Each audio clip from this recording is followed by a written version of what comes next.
Back to Sartell as we get ready for high school football tonight. The Spuds of Moorhead taking on the Sabres of Sartell. Let's take a look at the Sabres first of all. 0-5 coming into tonight's game. Some very lopsided and decisive victories by their opponents. Yeah, they really have been, and it's not because they play bad football. They just have not created any breaks for themselves, I think is the best way to put it. They play hard. They're well coached. They just haven't gotten the breaks, and this might be one of the smaller Sartell teams I've ever seen. Well, and that's a fact. They opened the season with a loss to Rogers. Moorhead played Rogers in Game 2, so the Spuds have a first-hand knowledge of what Rogers is all about, so shouldn't have been surprised to see that final score, 45-0. Rogers got the win over Sartell in the season opener. And then Sauk Rapids, who is still unbeaten. Yeah, but it was a 14-7 game, so just the tale of two coins. Yeah, and that's a rivalry game. They don't like each other very much, and so there's always that little extra there.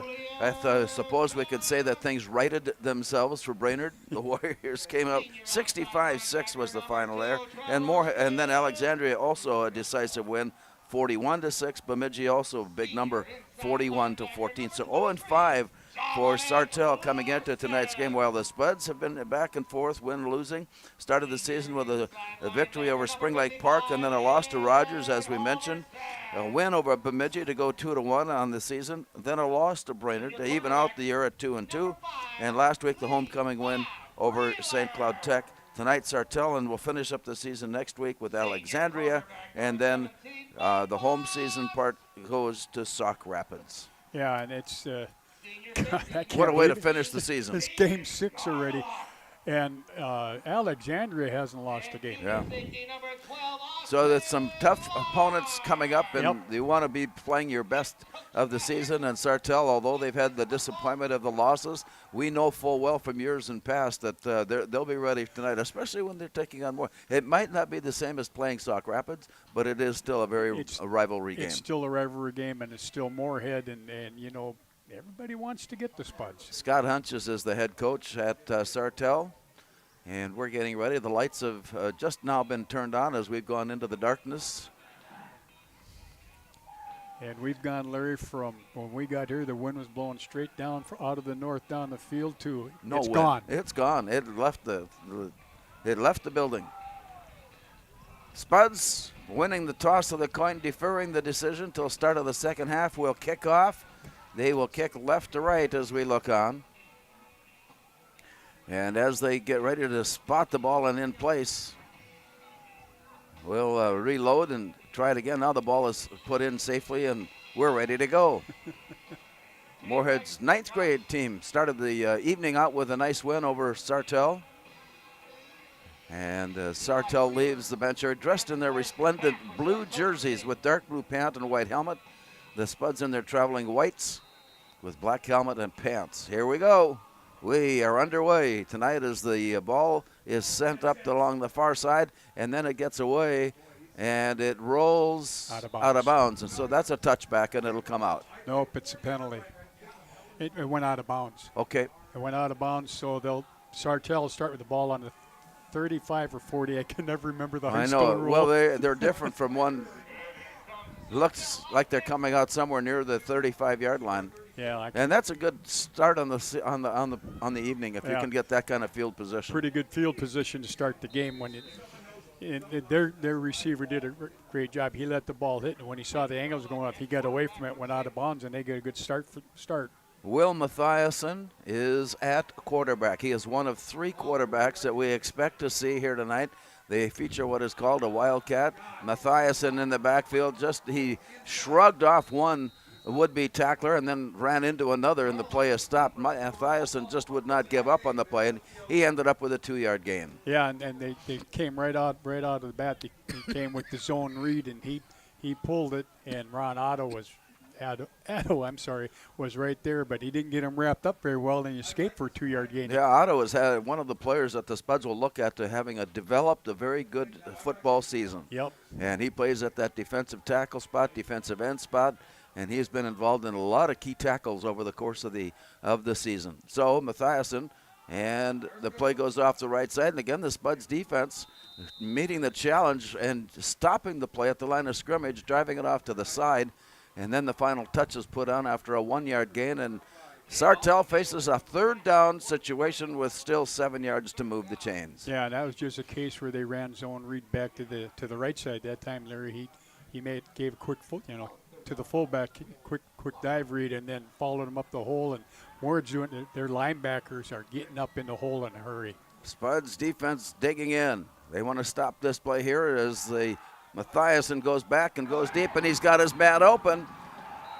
And in and complete inside the 35 is spotted down at the 32-yard line. Mathiasen out of the shotgun formation through the pass, complete. And it's first down, Sartell. Yeah, and that was a nice play action pass. They faked the jet sweep, and he pulled it out. Tight end kind of delayed, then snuck down. Moorhead bid on the jet sweep, and he just got up and ran a little inside route and found himself wide open. And so the chains have moved on, and the ball has moved up. Here's the play on the handoff. Is that one of those? That's the quarterback. The quarterback himself. We got to keep an eye on if it's the quarterback or the halfback, depending on what the play. Yeah. We're going to get lost. I know we are. No, that was Mathiasen, and again, they faked the jet sweep, and then he's trying to find someplace up there and find a read up in the seams. And right now, Moorhead's front 4 is doing a good job of taking care of the up front, and then the linebackers are stepping up and catching them for short gains. Good job by the inside linebackers. Gain of 2 on the play. 2nd down and 8 coming. Out of the shotgun formation, here's the Wildcat, and the play comes. He's a nice room opened up, and a good gain up near the first down marker. Just an outstanding inside handoff play, and it's first down.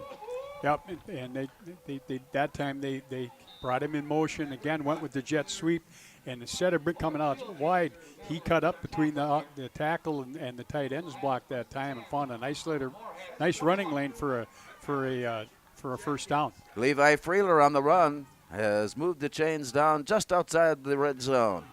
Here's the play to the near side, and again, Mathiasen is finding running to that side a little bit difficult. Yeah, and Addo did a great job again. That time they're running zone read is what they look like they're trying to do, and then he pulls it and looks for a running lane, and Addo did a great job of caving that down, Larry, and actually losing a yard. So a little bit loss of a short yard on the play. 2nd down and 11. Freeler goes wide out far side. He's the lone man in a pass situation. Flanker on the near side. Freeler comes back near side in motion. Here's the play back and a quick dump off pass. And he got the pass thrown, but I think it got knocked away incomplete. Yeah, nice job. Brain battle that time. He's playing that deep safety or cover 2 safety, and that time he didn't let the tight end. They faked the sweep. Tight end delayed, and he stayed right there and did a great job of clubbing, raking that ball out of there. Cade Allmendinger helping out on the play for the Spuds. As Sartell makes their line adjustments, Jamison Kramer checks into the backfield. A long look and a man in motion near side. This time, Mathiasen looking to the far side. Just did escape the sack and angles his way inside the 20 to about the 19-yard line. A short gain, 2, maybe 3 yards on the play, and it'll be 4th down. Again, play action pass, and how they're getting to the play action passes, they're bringing somebody in motion every time. That time, motion came from right to left, fake the sweep again, and then he just kind of slow played it. And Moorhead safeties both stayed back. They did a nice job. Owen Fielders and Rain Battle stayed back, and when they tried to get that tight end in that seam, they were both there, and he had to run it, and now you got a nice 4th and long play. Levi Freeler has checked in with the play. Wide receiver near side for Sartell on the most crucial play of the evening, and it is a run into the line and stopped. The Spuds defense doing an outstanding job early on as they put the clamps on Levi Freeler behind the line of scrimmage. The stop there turns the ball over on downs. And again, nice job by the defense, Larry. That time, Brighton Joe they decided to try to run like a center screen pass, and Brighton Joes came in from his spot and knocked that ball down and knocked it to the ground, and that was an incomplete pass, and the Spuds turned them over on downs. That was a nice defensive series, those last 3 plays. One big play in that series by Sartell set up, if nothing else, good field position for their defense now, as the ball has been turned over to Jet, Feeney, and gang. Man of motion, sets near side. And now Feeney hands off, second man in. He breaks off a tackle and then got stood up and brought down. Let's see if we can figure out. That was Cade. Cade Almendinger on the carry. Yeah, and a gain of 2. So yep. Just a second down play here now on 8. Yeah. Line to gain the 31. Yep, and all they did was their basic bread and butter, ran that wham play to the right side. Nice job by both inside linebackers stepping up and covering the cutback hole there. Just underway from Sartell, 7 minutes remaining in the opening quarter. Sartell had a drive that got stopped. The Spuds now on the return way upfield, facing second down and 8. Jet Feeney, little screen to the near side. Pass is caught, escaping for the moment, and Owen Thielgis works his way up across the 28, near the 29-yard line. Let's mark him back at the 28, and from there it'll be second down. Yep, ran the bubble screen back to right, and I tell you, Rain Battle was the blocker out there, and he did a number on that corner so that he could get those extra yards. The corner read it right away, but Rain peeled back and got a nice block on that corner. Rain Battle plays both sides of the line, and he is an effective player. He is a football player. He's a football player. It is third down. Spuds need 2. Line to gain just outside the 30-yard line. Moorhead make their tight end adjustment. And here's the snap back for Feeney. The turn, the handoff. Nice hole opens up left side. And the play there by Tay Rich on the carry, picking up a first down. And it seems like the Spuds, when they need that first down, they like the left side of their offensive line. Yeah, and that's their good side. And I tell you, when you've got somebody like Jake Erdman over there anchoring that side, they can get it. And then they pulled both guards that time, and both guards were able to get up. First guard got on the backer, second guard got up on the backside backer, and Rich did a nice job of reading that. DJ Smith is wide out near side now as Feeney and the Spuds a first down at their own 36-yard line. The turn, a simple handoff, nice burst up the middle. Hey, he's got some speed, and then got ankle tackled at the 20-yard line. A final leap and drop to the ankles to stop the play, but the Spuds put the ball in dangerous territory now in the red zone at the 20-yard line. I tell you, that 9th grader can run, can he? And he got up in a hole in a hurry, and again, running that wham play, and the basically all it is an up back. And he got up on the linebacker. Tay read that just perfectly. And when Rich makes runs like that, you think, why don't we run it with him on every play? Yeah, sure. Pretty soon they're going to figure it out. Yeah, it becomes simple, doesn't it? From the 20-yard line, it's first down Moorhead. Rolling out left side, Jet Feeney, little shoulder fake and drop, and he keeps on. Ooh. Everybody's covered. Great secondary coverage by Sartell to force the play off to the sideline and down near the original line of scrimmage, and it'll be second down. Yeah, Moore tried to run that combination right where the outside guy, who I think it was DJ Smith, ran the post. Thiel just ran the out. In the corner, they're playing a cover 2, and the corner just waited for the out to come to him, and the deep safety stayed back, and he had nobody to throw to, and he barely got back to the line of scrimmage. 4:40 and clock running, first quarter, no scoring. And just as they are ready to snap the play, the whistle blows to stop play, and we're waiting to see an indication. I think they're going to call encroachment. Yeah, the way that they are facing it is a 5-yard penalty against Sartell, and so the Sabres losing 5 on that last play as they're anxious to get going on defensively, and that brings up second down and 5. And Moorhead didn't take long coming. They were ready to go right out of the huddle. Wide receivers, 2 to the left, 2 to the near right side for Moorhead. Jet Feeney turns, hands off. Here's the play. Breaking one. He reaches in. Tackle made along the way. Great tackle by Aiden Halverson there. Hollins comes up with the stop for Sartell, and it's third down. Yeah, maybe a yard on that one. Tried to run, power to the right side, and they got a defensive lineman over there, Charles Sundell. He did a great job of moving the pile, Larry. There was no cutback lane, and he stopped that. Spuds are threatening with 3:49 to go. Ball resting inside the 15-yard line for Jet Feeney. Receiver left, 2 receivers, 3 receivers near right side. And as they watch the play clock run down, the snap comes back, and Feeney looks and throws to the near side. And the receiver, DJ Smith, right at the sideline. But I don't know that it's exactly the way the play they wanted to have come to an end. I don't know. It's going to be real close. He just ran and he got it. He needed 5, and he got 5, but not anything more. 5.1. Yeah, and it counts, and so the Chains move on. This drive continues for the Spuds now, and it is first and goal. And nice job, too. Again, just the timing route, ran that quick little 5-yard hitch, and he's so strong. He's hard to bring down, and he squirmed his way for the first down. Sua is in the backfield as well. Jet Feeney rolling left. Steps back, leans, looks, throws. Touchdown. Boy, I can't see. It's touchdown. I'll go with you on that because it's lost to me. Yeah, well, the lighting's so poor back there, Yeah. Larry, but all that was is he rolled out to his left. DJ Smith ran a corner route, and he threw the ball right to the corner, and he caught. So DJ Smith on the reception. Yes, sir. And that was a pretty nice drive. That was an 80-yard drive. Well, there was one big play, and that seems to be the key to the success for the Spuds this year. Somewhere in a scoring drive, they have to have and need a big play, and they got that. Yep. And the point after has been applied up and good, and the Spuds score on the turnaround. With 2:57 to go in the first quarter of play, it's Moorhead 7 and Sartell nothing.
Oh, the Spuds line up, and the kickoff after scoring goes all the way into the end zone, and once again it comes back out.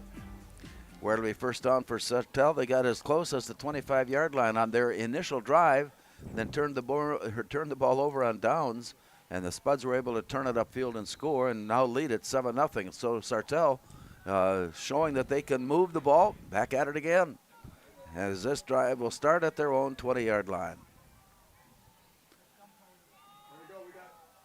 Off to the far side, nice opening out on the edge. And a plus gain. Jamison Kramer comes up with the run. Thiel just comes up with credit for the tackle.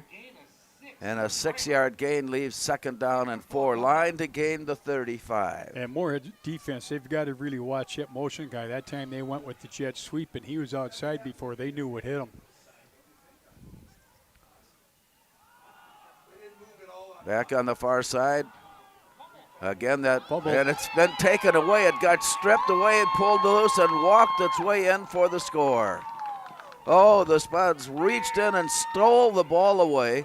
And as they were, I think Rain Battle, who seems to be involved in, like as we've mentioned time and again, Rain Battle, he reached in, took the ball away, and a clear sail ahead for the score. Yeah, I mean, actually, what was Rain's the one who picked it up. Jacob Rosslin from his linebacker spot there is the one that they tried to run the jet sweep. Jacob got outside. I'm sorry, it was the quarterback that tried to go outside. Jacobs tripped the ball, and Rain picked it up and ran in for a touchdown. It's a nice defensive score. Defenses love to score. And this is what you call a quick turnaround. Yep. And the point after try is on its way up. And this one is good, and the Spuds waste no time getting a second one on the book. With 2:41 to go now, first quarter of play, it's Moorhead 14 and Sartell nothing.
Well, the kickoff, a struggle. Kramer on the return for Sartell was made contact at the 20 and at the 25, and he was rolling along over the 30-yard line before he simply ran out of ability to get any farther upfield. They finally had too many people to tackle him, but he did a nice job. Isn't there a rule against that? Too many people to tackle? Well, only if you got 12. I see. But he did. He caught that ball in about the 5. He broke 3 different tackles and gave them pretty good field position now. And so with that, it is first down Sartell, trailing now 14-0. And it was Rain Battle who got that fumble recovery after Roslin stripped it. And 20 yards and in, and the Spuds lead 14-0, and now the defense back on the field to do its job. Something they've done with the exception of one play so far, as the Sabres will now face second down and about 6. Yeah, that became a zone read keeper by Matthias, and he faked the sweep the other way, and then found his way outside and picked up about 4 yards. And with that play, the line to gain becomes the 42-yard line. All right, up from under center, here's the turn and the handoff, and the Spuds defense, they're plugging things up. And they got a different person. Caden Garlock is playing quarterback right now. We were informed that if he has it, he'll be under center. And he was under center that time. They tried to run just an off tackle play to their right, and Moorhead did a nice job of just getting the clamps on. And right now, the linebackers are flowing real well and making tackles here. Mathiasen will run the shotgun. Austin Lahr will run the Wildcat, and Caden Garlock will run everything else from under center. Yep. So they break huddle, and before they get up to the line, just about running out of play time, and take a timeout. So play has stopped, 1:42 to go. First quarter of play, it's Moorhead 14 and Sartell nothing.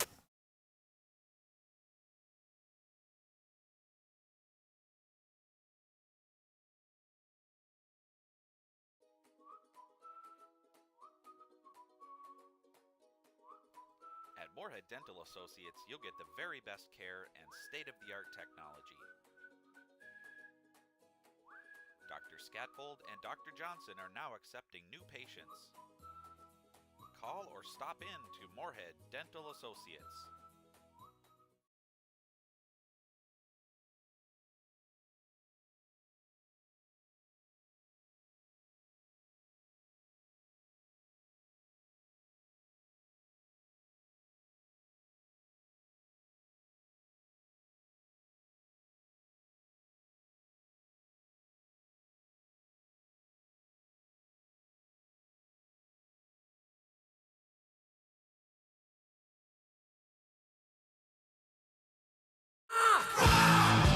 Out of the timeout, Sartell in motion. Back to pass and looking upfield and throwing deep. And it is overthrown. He had a receiver somewhere in the vicinity of the 45-yard line. The ball ended up at the 35. And so little chance of that. We want to remind you that we have about a week, in fact, now less than a week, to pre-order the 150-year history book concerning Moorhead High. It's a book that you'll want to have for all generations to come. It recalls all that has taken place and sets the scene for the next 150 years. 150-year history book. Brian Cole, you are magic. And so this book is still available, or you can call 218-284-7445. Here's the kick, and Thiel just escapes for the moment. He got spun around, and he's still working his way as he hangs on tight. And Larson comes up with the tackle on the Spuds, and Moorhead gets great field position. You know, he's fun to watch when he gets those, because he actually was running sideways for a while on that one to avoid tackles, and then tried to get his shoulder squared down the field, but he made an exciting run out of 4 yards.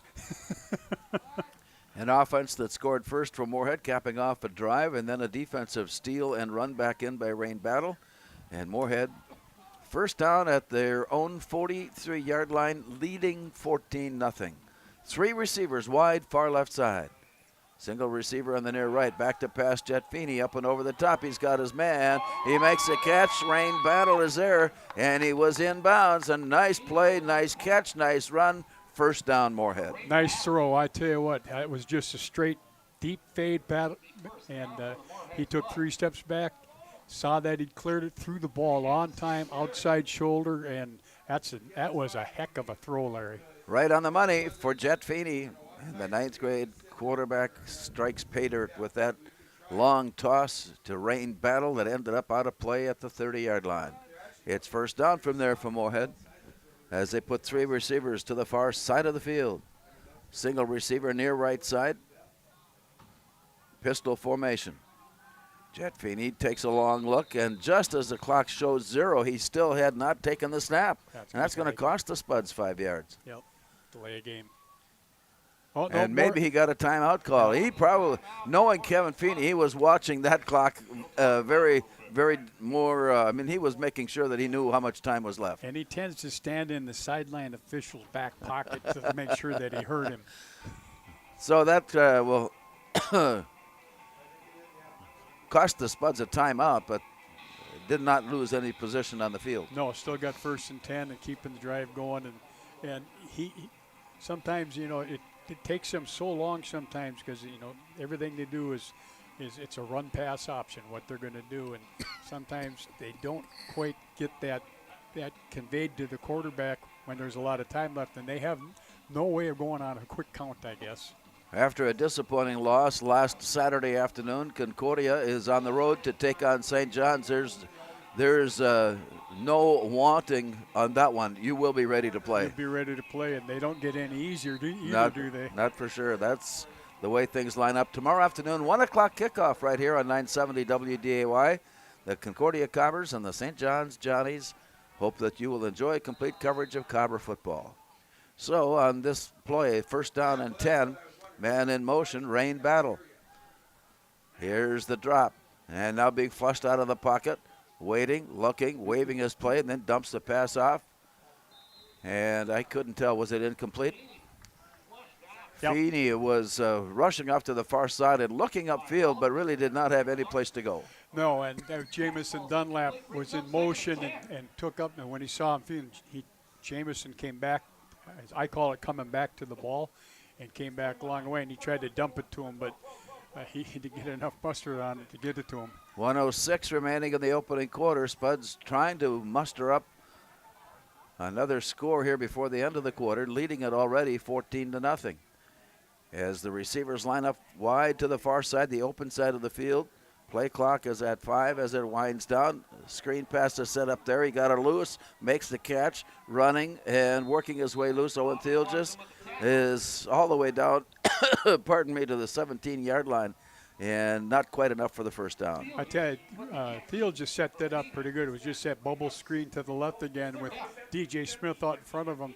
He started out, came back inside down. That helped set up DJ to tie up that corner enough where they got about 7 yards on it. That was a pretty good job by Thiel just setting up the block. So very likely the final play of this first quarter, unless the Spuds become very aggressive here at the end. as they take a look.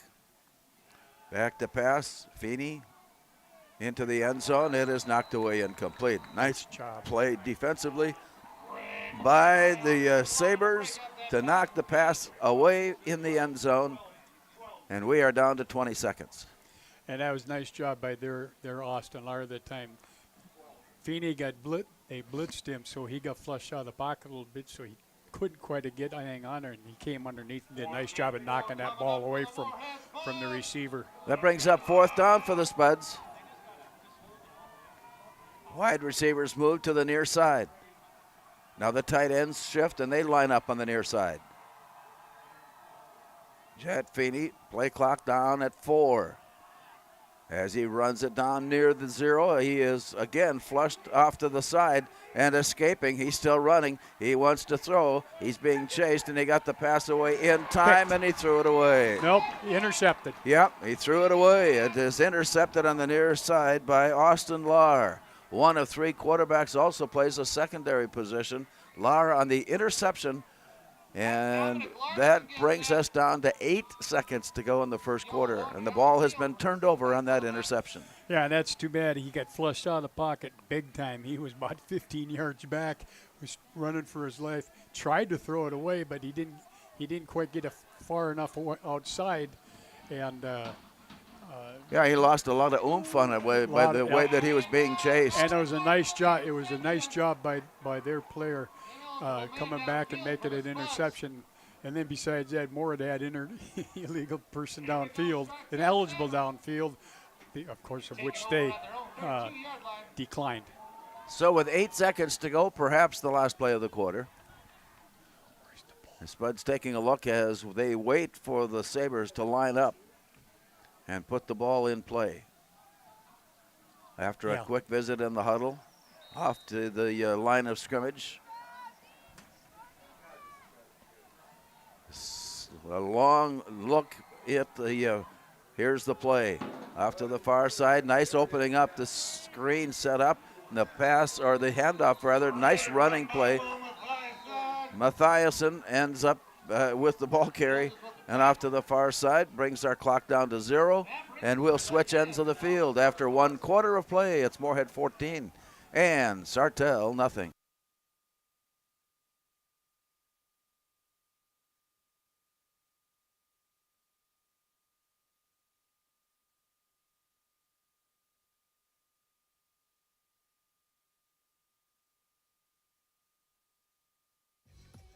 We are The Breakdown. For almost 2 decades, we've published the most comprehensive yearbooks on Minnesota high school sports and run the best in-season and off-season events. We cover every corner of the state. We are The Breakdown.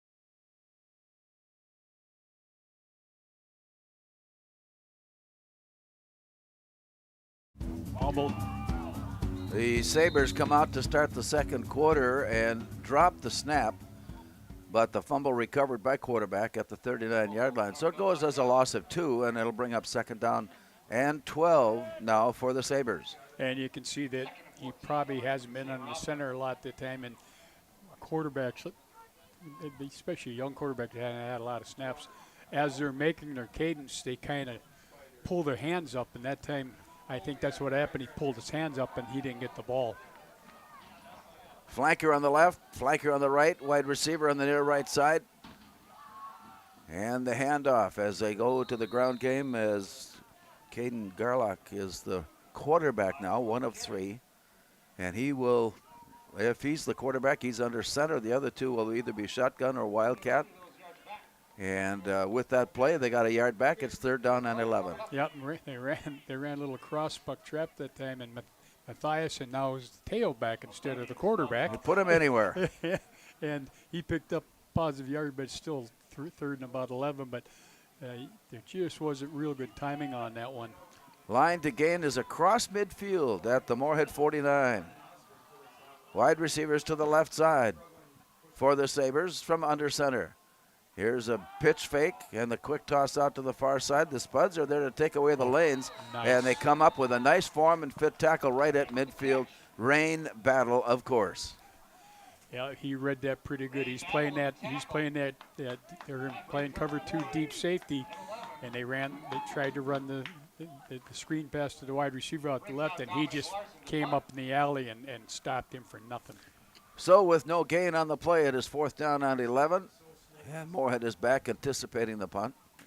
As the snap is back, and Larson has to quick pooch it. And he kicks it away from the return, and they watch it bounce, and then it's picked up and downed immediately. Well, there it's Owen Thielges.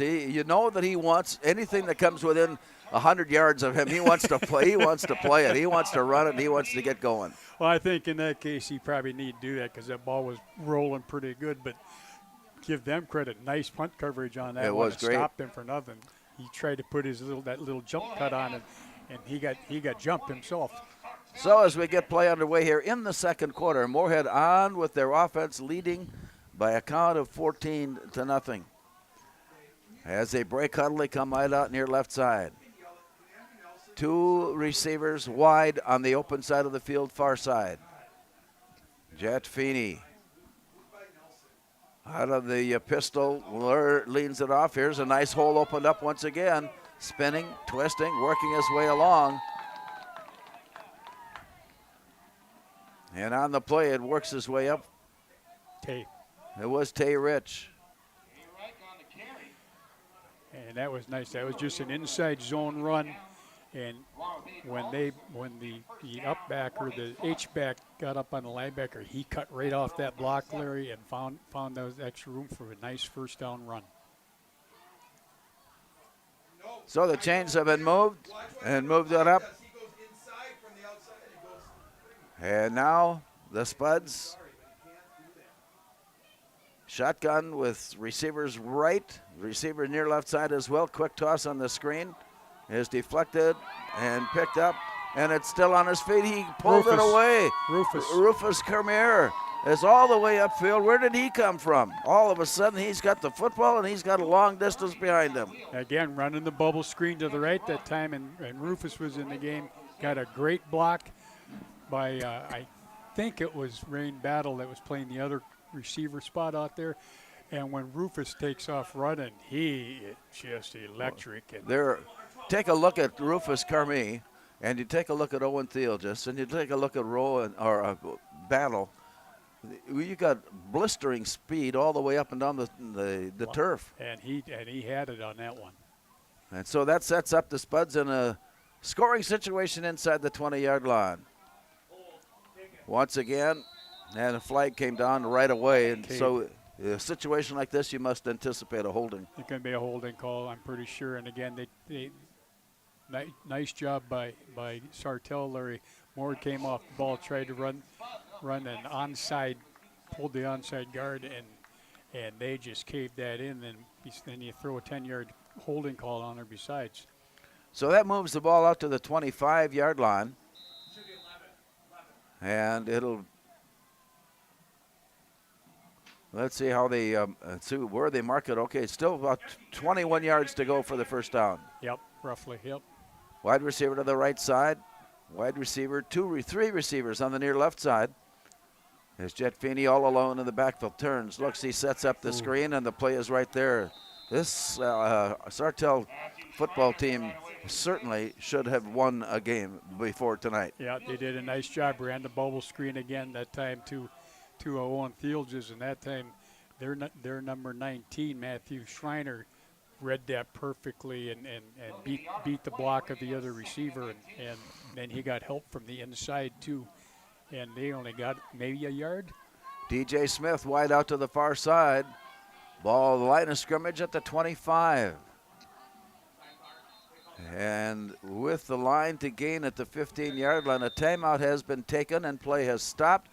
We'll return to Sartell with 7:39 remaining in the first half of play. It's Moorhead 14, Sartell nothing.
Coming out of the timeout, the throw is completed, and the my. run up the sideline should be enough for a first down. They needed 14, and I think they got more. I think As they got it. they take a look, I'm waiting for the chains to move. It is. The chains have been dropped down. It is first and goal. And, you know, DJ Smith at 6'3" and 200 pounds as a wide receiver out there, he just ran a 5-yard hitch, broke the tackle of the corner, and then the safety had to come over the top to stop and not run them out of bounds. And now they got first and goal on about the 3, Larry. Moorhead looking to improve on a 14-0 advantage as they make their adjustments along the line of scrimmage. And Jet Feeney leans back, and his running back comes up and joins him now as he will lead the blocking, and the throw is into the end zone. The reach up and the catch is knocked away, incomplete. I tell you what, DJ Smith had it in his hands, and as he came down, it jostled it just a bit and dropped away incomplete. Yeah, he just ran a little stop route, and they threw it up high because he's got the height advantage, and their number 5, Levi Freeler, yep. Freeler did a great job of just getting his hand up in there, knocking it away. That's a nice defensive play. So the Spuds will try it again. 7.5 minutes remaining. First half of play. Jet Feeney, and they make the block, and loose it comes, but only briefly, and it's recovered again. And so basically a non-existent play to bring up third down. Yeah, they tried to run the ISO to the right with Kate Allmendinger, and they have been blitzing at opportune times at time. That time they brought both linebackers in the A gaps, and there was no place for him to run. And he's lucky that he didn't fumble the ball because he got hit almost as soon as he got the ball. So nice defensive play again from Sartell with that blitz. Jamison Kramer has checked in to the defensive unit for Sartell. And before the snap gets away, the whistles blow, and I wonder if we didn't run out of time. No, we had 5 seconds left. There was a timeout called. Moorhead. And Moorhead stops play. They want to readjust their thinking for this upcoming play. 6:37 remaining first half. Moorhead 14, Sartell nothing.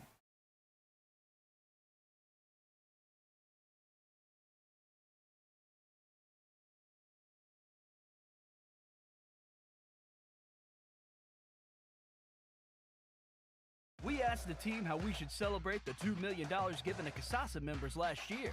Ben wanted to spread the news with the help of an airplane. Jen thought we should celebrate by giving everyone a cake.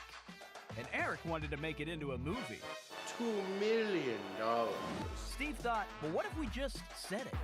Last year, First Community Credit Union gave $2 million in Casasa rewards.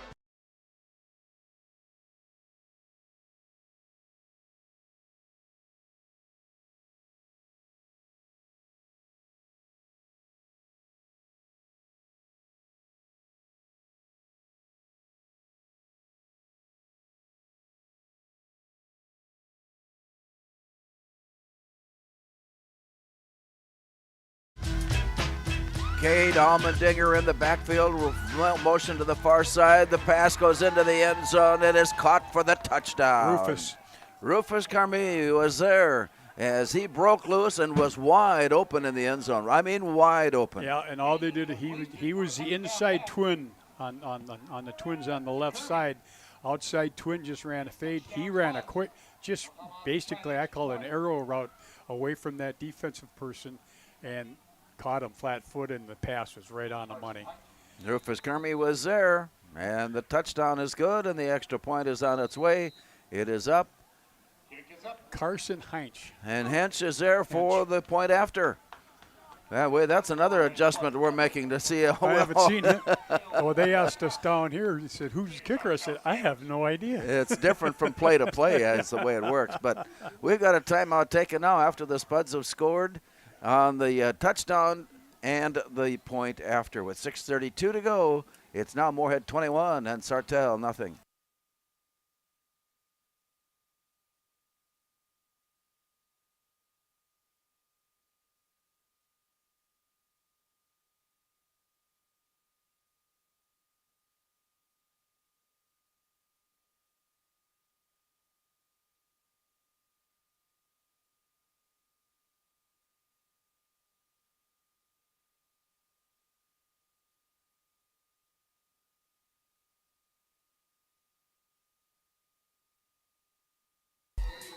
Well, here we go as we return to action. The Spuds capping off an 80-yard drive with Rufus Kermie, and it is a score of now 21-0, and here's the kickoff.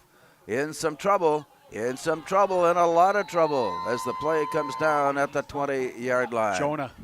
Jonah Horan was right there. He's been very effective in that special teams role. He really has. He's made a lot of special teams tackles. And there's a case where when Tay did the kickoff, it was just a squibber and took him forever to pick it up. And he said, well, I'm just going to run around the outside. Jonah's the left person for contain there, and he ran right into him. And Jonah made a good tackle. So with that, the ball turned over now to Sartell as they'll try to crack the scoreboard on this drive. Big hole opens up right up the middle. Play moves along. Will Mathiasen comes up with a run.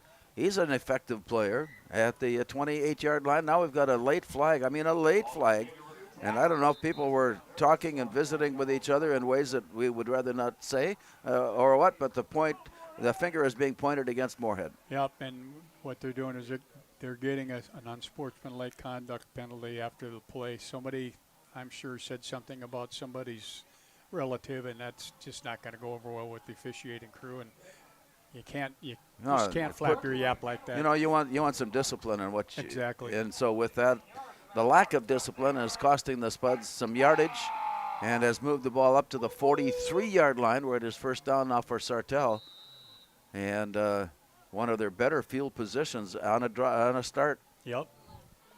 So let's see how they line up with two receivers wide, far left side. Back in the pistol formation, here's the look and a swing off to the far side, and this play was slowed but not stopped, and he manages to lean his way forward, and we've got a personal foul against Moorhead. This one is for roughing the passer, passer, because that was a big hit delivered as he got the throw away. Yeah, and it was Joel Egerdahl. He came on a blitz. He came in on a C-gap blitz, and they ran the quick screen to the left, and he just never slowed up, and it's a very deserved penalty. Oh, yeah, no doubt about it. He hit him late. So two big penalties in this series of plays has moved the ball into Moorhead territory down at the 31-yard line. And it's first down, Sartell. And Sartell will take 30 free yards anytime they can get him. That's exactly what's happened to him. It's it was a complete pass for about 10, but then they ended up with a 15-yard gain on it. 5:48 to go first half. Man in motion for Sartell. The stop, he's the blocker, and the play comes back near side. Nice open run, and he gets loose. He shrugged his way out of a tackle and leaned his way forward, and it looks like a first down play there, so the drive continues for Sartell now from the Spud 25-yard line. Yeah, and that time Austin Lair is the quarterback, and he basically just ran a quarterback draw and picked his way off Moorhead's off their right side and picked up a big gain. So the Sabres are threatening as they close in at the 25-yard line. Here's the snap back, and Mathiasen runs, powers his way, short gain that time, to the 25-yard line. Gain of a yard, maybe two on the play by Mathiasen. And Moorhead blitzed again that time from the inside, and when they did that moved the ball back, and Colton Shaklevich got off his block and made a nice tackle for no gain. Well, we heard some positive news in regards to David Carlson. He has been injured and was somewhat uncertain whether he would be able to play anymore by the end of the season. But they're saying now let's give it a try the next time out and see what happens. And so they are missing the use of David Carlson, and hopefully he'll be back and playing at 100%. Wide receivers to the far side for Sartell. And before they put the ball in play, take a timeout. And we will return to Sartell with 4:34 to go. First half of action, it's Moorhead 21, Sartell nothing.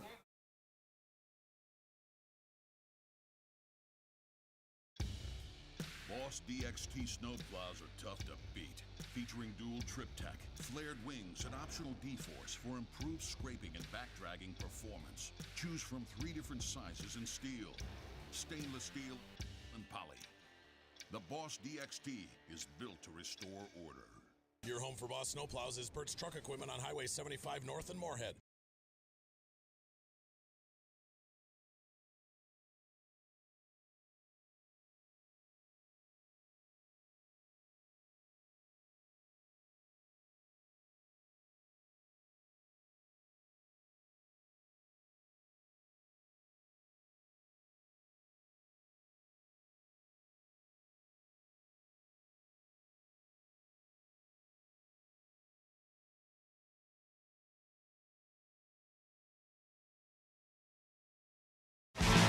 Out of the timeout, Austin Lahr, shotgun formation, turns, hands off, nice hold for a moment. Then the Spud defense puts the clamp on things, building a fortress around the area and preventing the advance forward, and it's third down. And I tell you what, that was Jacob Rosselin again from his linebacker spot, Larry. They just ran a basic dive play off the right side. Moorhead, the defensive line, stood him up, and he came from his linebacker spot and stopped that for maybe a 1-yard gain. That's a nice job. Third down and almost 8. Third down and about 7. Let's call. And the snap is back. Lahr being chased. Oh. He cut inside, and just as he cut in, that was enough timing for the defense to be there and make the stop. And Owen Thielges comes up with the tackle and coming up from his safety position to put on the stop. Yeah, and that was a quarterback keeper that time. He just faked a quick dive inside, tried to slide off tackle. And I tell you, Owen Thiel just came from his safety spot, Larry, and made a good stop. Brings up fourth down for the Sabres, who have made this their best scoring opportunity. And it comes down to a 4th and 6 play. A look left and a look right. And now a step back into the pistol. Wide receiver comes in motion, sets up near side. Back to pass and looking. And it is thrown over the end zone and incomplete. And the drive has come to a close, and the Spuds will take over on downs. I tell you, Moorhead just did it. They timed their blitz just perfect, and he had to throw that ball before he was ready. But nice job of Von Solomon staying on the outside shoulder, making sure that kid couldn't make the catch, and he did a good job. But again, Moorhead, a real good timely blitz that time. So now a chance to run the clock with 3 minutes to go in the half and improve on a 21-0 advantage. The Spuds deep in their own end of the field. Long count for Jet Feeney.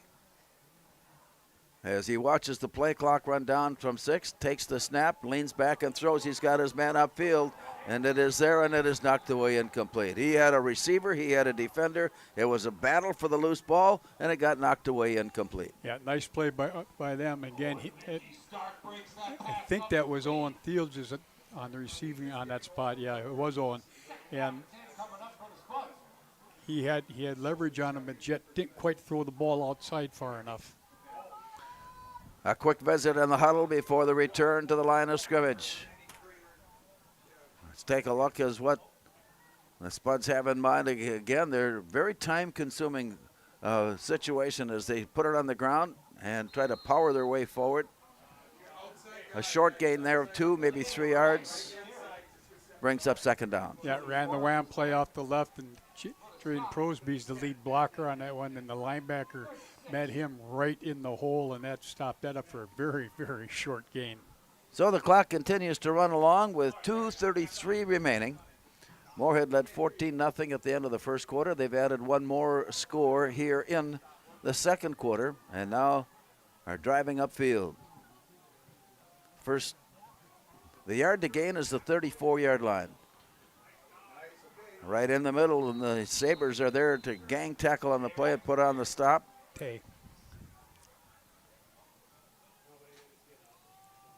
And again, running the wham play to the left. Larry Tay Rich was the recipient of that. And nice job by their linebackers coming up and meeting that wham blocker and really didn't have a lot of any place to run and stop that up for, now you got 4th and about 4. Yeah, Spuds now facing a crucial 4th down play here in this first half. 1:44 remaining.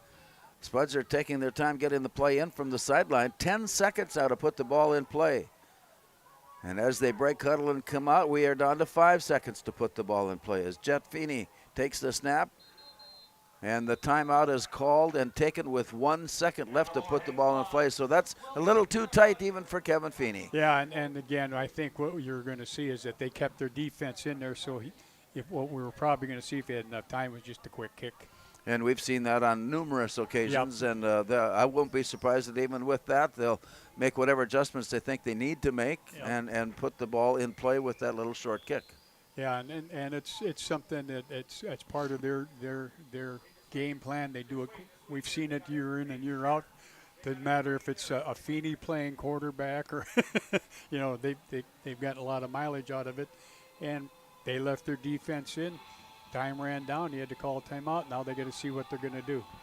Spuds, 2 games left on their regular season, will return home. Going into tonight's game, Alexandria at 5-0. They look to be the team to beat, I think, in the section. Alexandria with Mike Empting, the coach. I tell you what, we talk about the rivalry, the matchup that is here between Moorhead and Sartell. Next week. Next week. Wait for that one. Yeah. Of course, just about every team on the schedule is a rivalry game. Yeah, it is. So let's see what the Spuds have in mind. They have dropped back, and they will go to the punt, and he pooches it away. It bounces and rolls, and they'll let it go. Spuds will catch up to it somewhere near the 36-yard line. It is first down for Sartell with 1:16 remaining as the Sabres stop the Spuds on this drive and will take over at their own 36-yard line. Yeah, we got to see who's going to be the quarterback on this last series here. Well, there is time. 1:16 remaining. 18 again. Garlock. And with that, it is Garlock, Caden Garlock. Oh, wait a minute now. And, of course, I think at one point, all three, whether they play quarterback or another position, they're on the field anyway. And I wonder if Mathiasen. And now a quick change. As Austin Lahr wants to check in. He'll go into the backfield. Play clock at 9. Game clock underway. Here's the snap back and a quick handoff. Looking for some room. There is some room, and he's got the first down and nearly slid away from another tackle. And it is Will Mathiasen who makes his presence known and picks up enough yardage for a first down almost at midfield. Yeah, and all that was just an outside zone play, and he got out on the perimeter. And I like what he did. He got his shoulder pad leveled down and went straight north and south and picked up some positive yards. Wide receivers to the far side, flanker near side. Back to pass, Lahr. Leaning, looking, throwing. And he is at the first down marker, makes the catch, and then got pushed out of bounds. And I think with that play, it stops play at the 46-second mark. And is it enough yardage? Waiting to see. Field just comes up with the stop. It is just about a first down. Second down now and less than a yard needed. Yeah, and that was a nice throw by Lahr, too. He hit him right on the break and gave him the opportunity to try to get extra yards. And nice job by Owen Field just making the tackle. Back and looking. Here's the look upfield going deep. Up and over the top, and it is tipped away. Up the middle of the field on a post pattern that just came up short. And Rain Battle comes up with the defensive play once again. And that brings us down to the 39-second mark. 3rd and 1. And with a yard needed and time of essence now before the end of the half.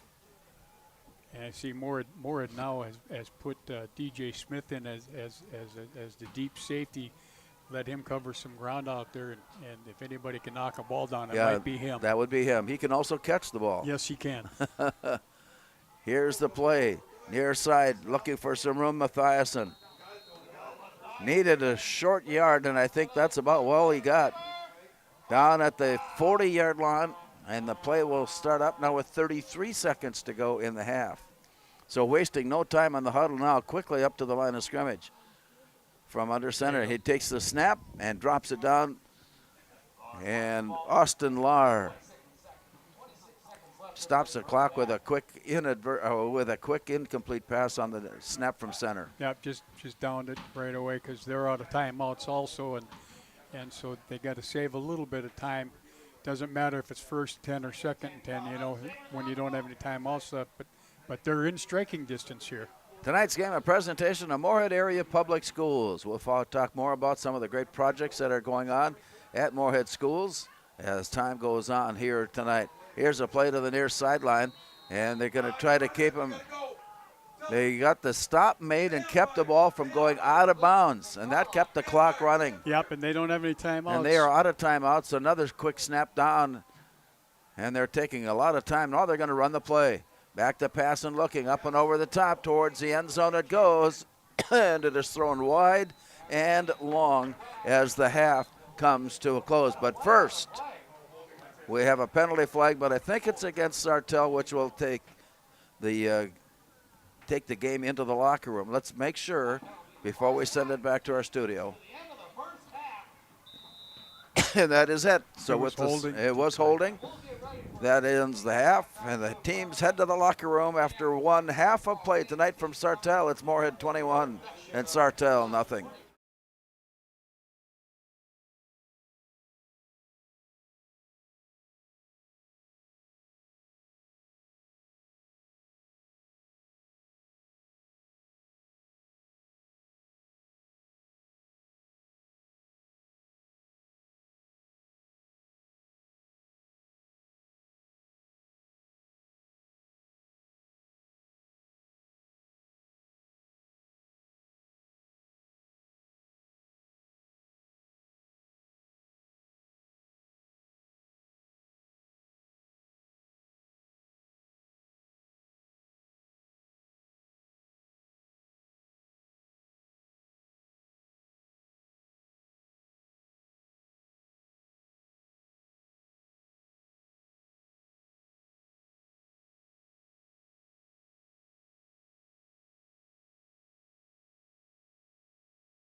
To show up to work every day, it's not a job. It's not just a paycheck.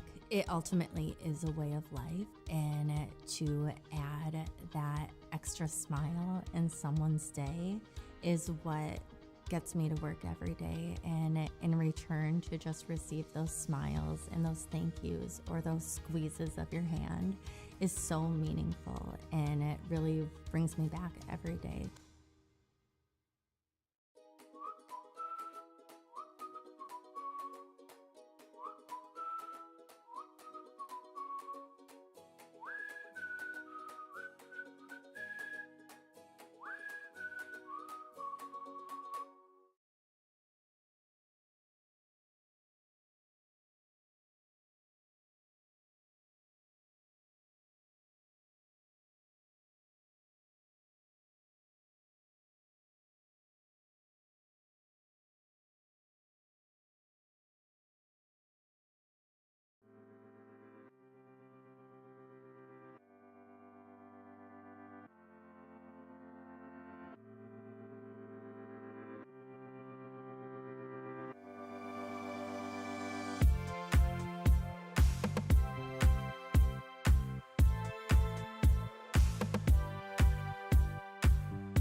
Atchison Companies is a private investment firm focused on helping small businesses succeed. We are more than investors. We are proven hands-on operators. Atchison Companies works with independent businesses in the manufacturing, distribution and engineering sectors. We invest across the Northern Plains with a buy and hold philosophy, while providing stable leadership and a proven operating system. Atchison Companies is proud to support the Moorhead Spuds.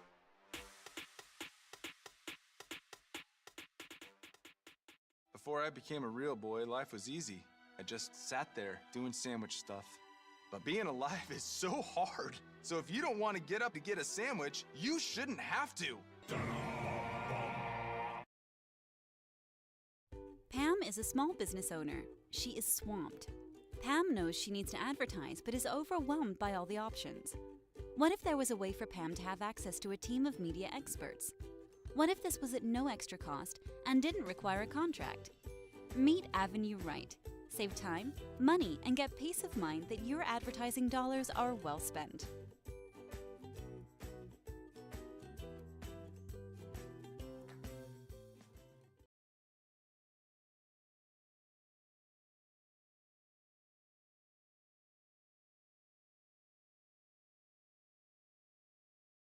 Valley Alignment and Auto Repair has provided the FM area with vehicle service and repairs since 1978. They perform your vehicle service needs from oil changes and brakes to transmission and engine rebuilds. Valley Alignment and Auto Repair is a proud sponsor of Spuds Athletics and wish all the athletes and families a great 2022-23 school year and sports season. Don't work out where you won't work out. Blueprint Personal Training. At Blueprint, you'll work directly with an experienced personal trainer and nutrition coach in our brand new private gym. Tell us about your fitness goals, and we'll provide the personalized workouts and motivation to get the results you want to see. Training, nutrition, accountability. Blueprint Personal Training. BlueprintFargo.com.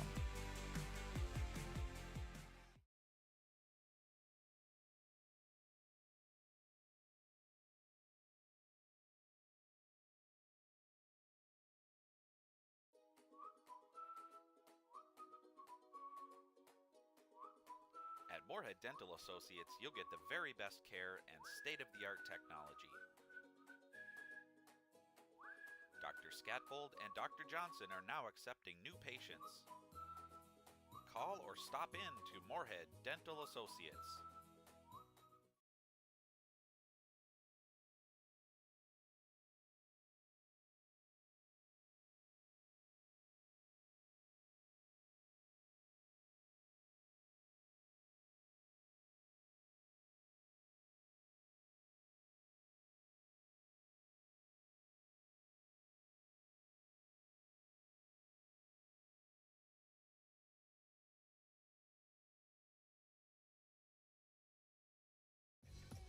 We are The Breakdown.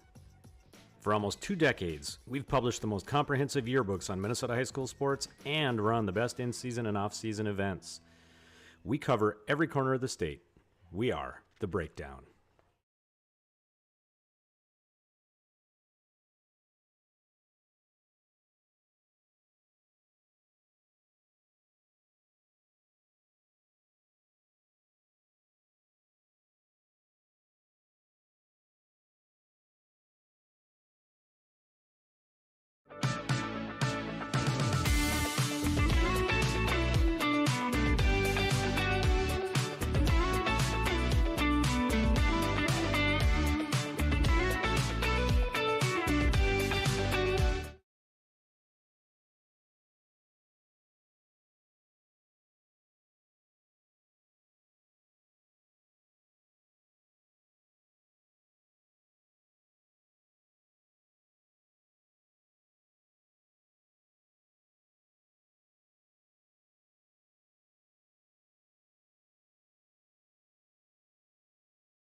We asked the team how we should celebrate the $2 million given to CASASA members last year. Ben wanted to spread the news with the help of an airplane. Jen thought we should celebrate by giving everyone a cake. And Eric wanted to make it into a movie. $2 million. Steve thought, well, what if we just said it? Last year, First Community Credit Union gave $2 million in CASASA rewards. Boss DXT snowplows are tough to beat. Featuring dual trip tech, flared wings, and optional D-force for improved scraping and backdragging performance. Choose from 3 different sizes in steel, stainless steel, and poly. The Boss DXT is built to restore order. Your home for Boss snowplows is Bert's Truck Equipment on Highway 75 North in Morehead.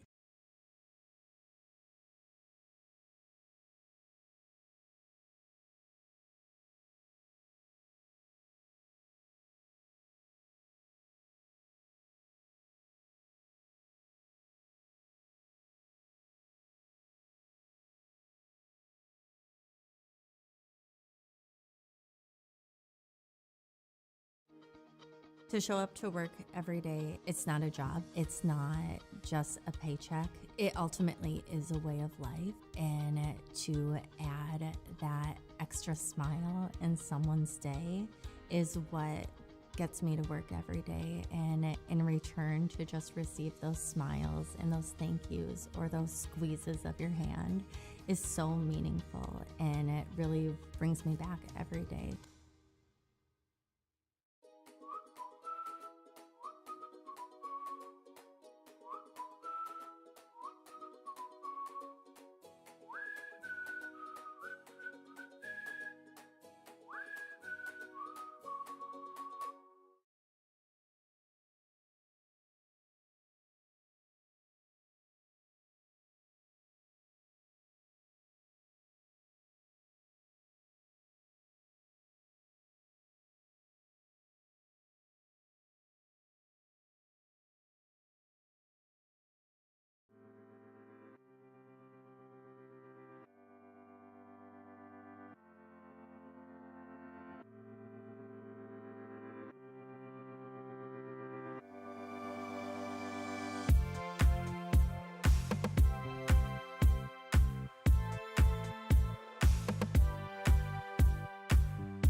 Atchison Companies is a private investment firm focused on helping small businesses succeed. We are more than investors. We are proven hands-on operators. Atchison Companies works with independent businesses in the manufacturing, distribution and engineering sectors. We invest across the Northern Plains with a buy and hold philosophy, while providing stable leadership and a proven operating system. Atchison Companies is proud to support the Moorhead Spuds.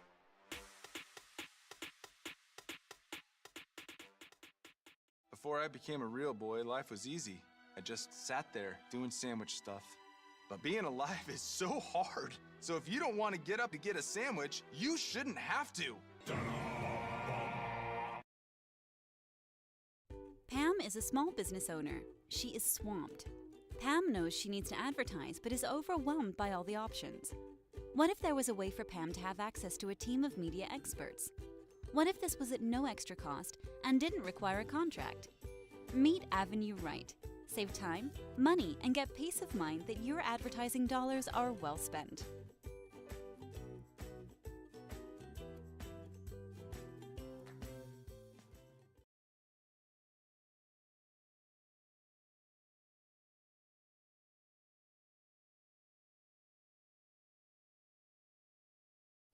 Valley Alignment and Auto Repair has provided the FM area with vehicle service and repairs since 1978. They perform your vehicle service needs from oil changes and brakes to transmission and engine rebuilds. Valley Alignment and Auto Repair is a proud sponsor of Spuds Athletics and wish all the athletes and families a great 2022-23 school year and sports season. Don't work out where you won't work out. Blueprint Personal Training. At Blueprint, you'll work directly with an experienced personal trainer and nutrition coach in our brand new private gym. Tell us about your fitness goals, and we'll provide the personalized workouts and motivation to get the results you want to see. Training, nutrition, accountability. Blueprint Personal Training. BlueprintFargo.com.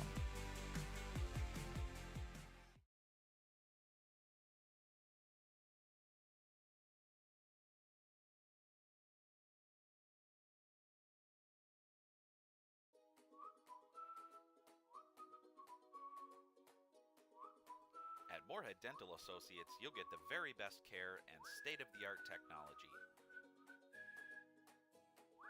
Dr. Scatfold and Dr. Johnson are now accepting new patients. Call or stop in to Moorhead Dental Associates.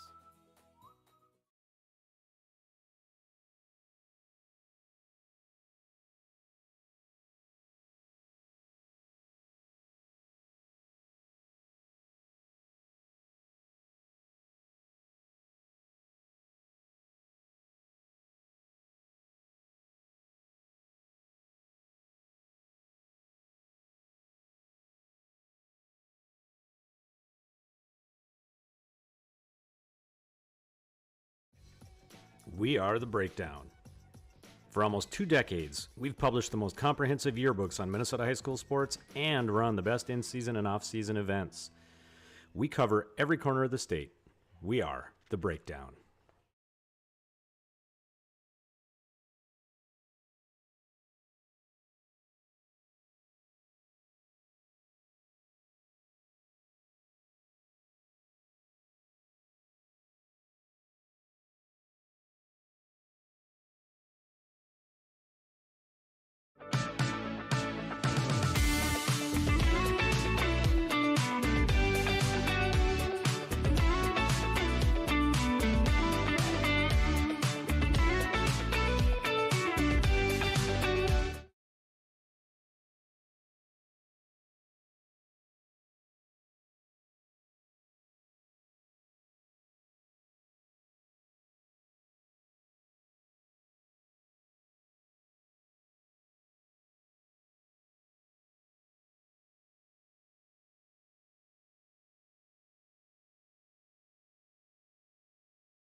We asked the team how we should celebrate the $2 million given to CASASA members last year. Ben wanted to spread the news with the help of an airplane. Jen thought we should celebrate by giving everyone a cake. And Eric wanted to make it into a movie. $2 million. Steve thought, well, what if we just said it? Last year, First Community Credit Union gave $2 million in CASASA rewards. Boss DXT snowplows are tough to beat. Featuring dual trip tech, flared wings, and optional D-force for improved scraping and backdragging performance. Choose from 3 different sizes in steel, stainless steel, and poly. The Boss DXT is built to restore order. Your home for Boss snowplows is Bert's Truck Equipment on Highway 75 North in Morehead.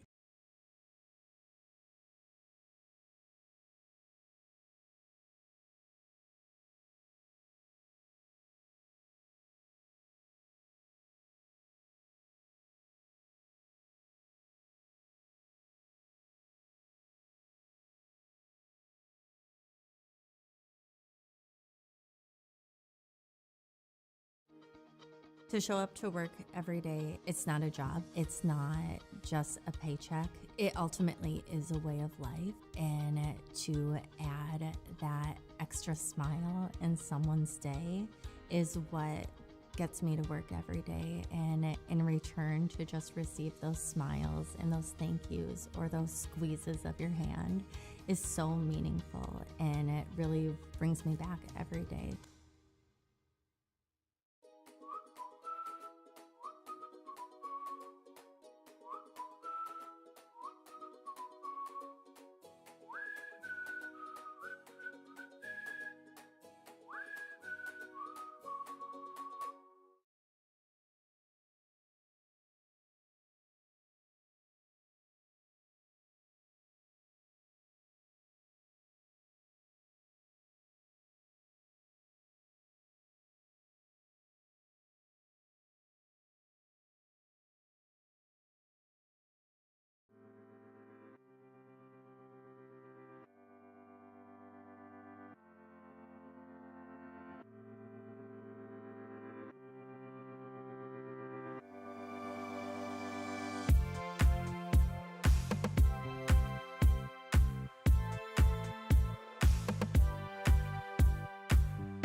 Atchison Companies is a private investment firm focused on helping small businesses succeed.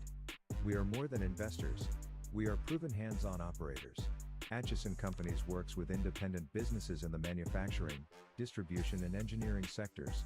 We invest across the Northern Plains with a buy and hold philosophy, while providing stable leadership and a proven operating system. Atchison Companies is proud to support the Moorhead Spuds.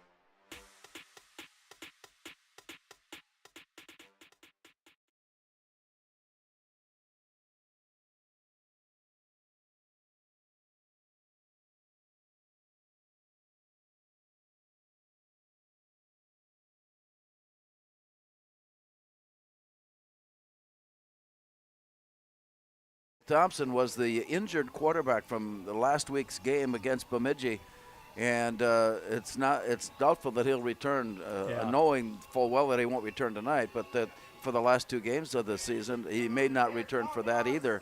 And that means what an adjustment you had to make during the week to put 3 quarterbacks in, keep the timing going, and doing all those kinds of things that make you be successful. Yeah, and it's hard.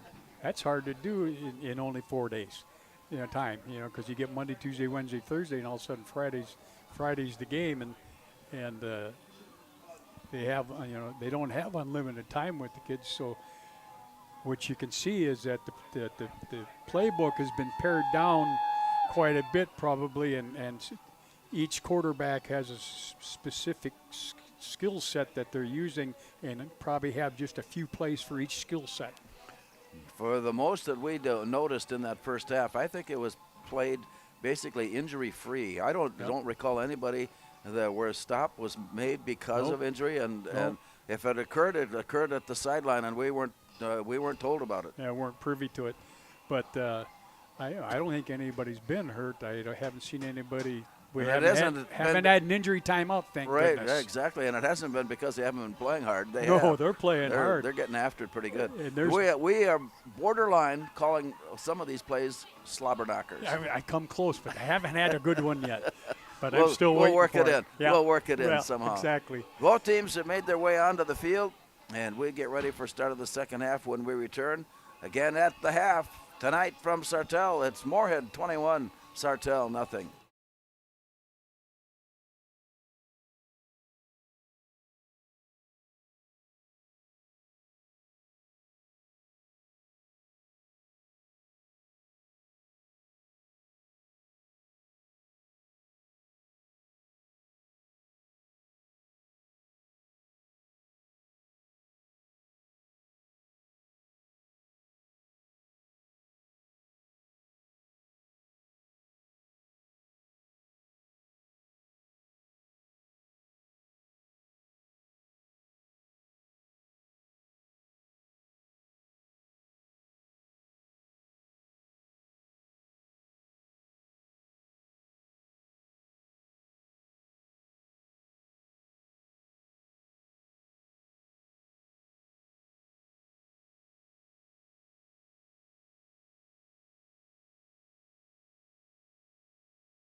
Well, we get ready for the start of the third quarter with Moorhead leading at 21-0.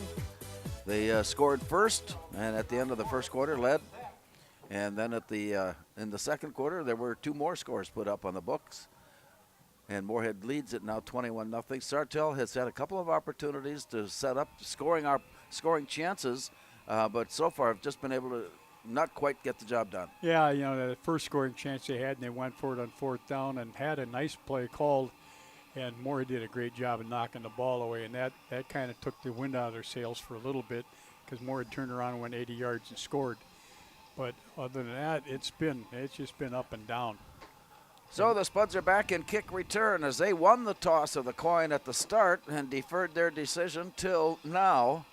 And the wind that was blowing early and late afternoon has no longer been evident, and we are underneath a virtually calm evening here in Sartell as we get ready for this kickoff by the Sabres.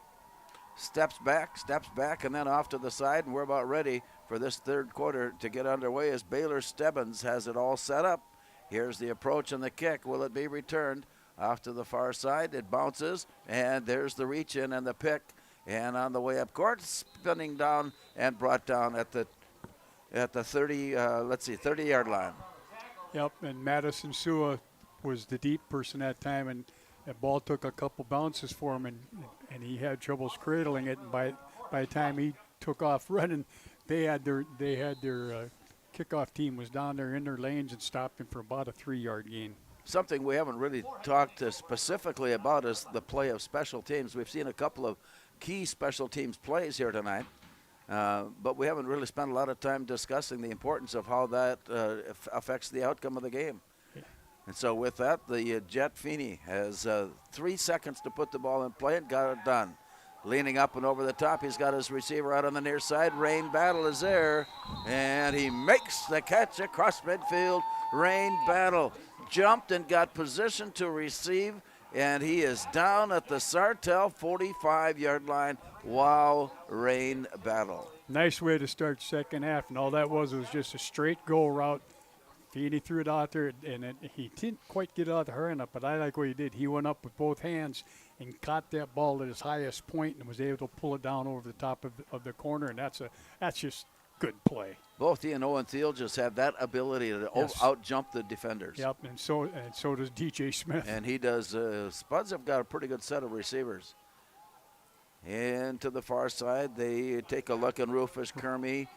He breaks loose, and he keeps trucking right along across the 40 down at the 39-yard line. That's a gain of 7 yards, and it's second down and 3. And he broke about 4 tackles to get there, and that was Moorhead's version of a shovel pass where he came in motion, and right when the ball got to Feeney, he just shoveled it forward to him, so it is a pass. And they had him corralled, and somehow he slithered through there for 8 yards. As they break the huddle, Jet Feeney in the pistol formation, running back behind him. Tight end now in motion, relocates on the near side. Here's the snap back and a quick handoff there, and a great hole opens up. First down and a whole lot more. From the line of scrimmage at the 39, ends up inside the 29 at the 28-yard line. That's a 12-yard pickup and a first down. And I tell you what, a nice job by the offense line. They came off hard, pulled the guard, had the H-back up on the linebacker. The other guard got the next linebacker, and nice job by Tay Rich reading that and showing great speed again. Jamison Dunlap wide on the near side, or as a flanker just off the line of scrimmage, now goes in motion. Back to pass and looking. He's got DJ Smith. He's got the run. He escapes once again and angles his way towards the sideline and out of bounds near the 20-yard line. DJ Smith with a catch and run and a gain of 8. And all DJ did that time was when Jamison Dunlap went in motion, he took one step forward, stopped. They threw him the ball, a corner is way off.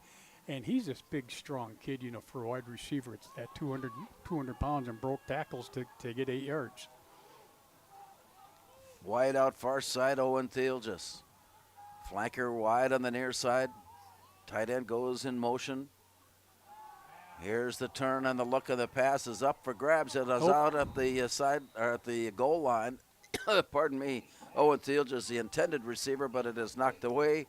And it goes incomplete, and it's third down. Yep, and that time he was running just a deep fade, and they took the back and brought him up because they blitzed, and the back picked it up, and he just threw it a little too far that time.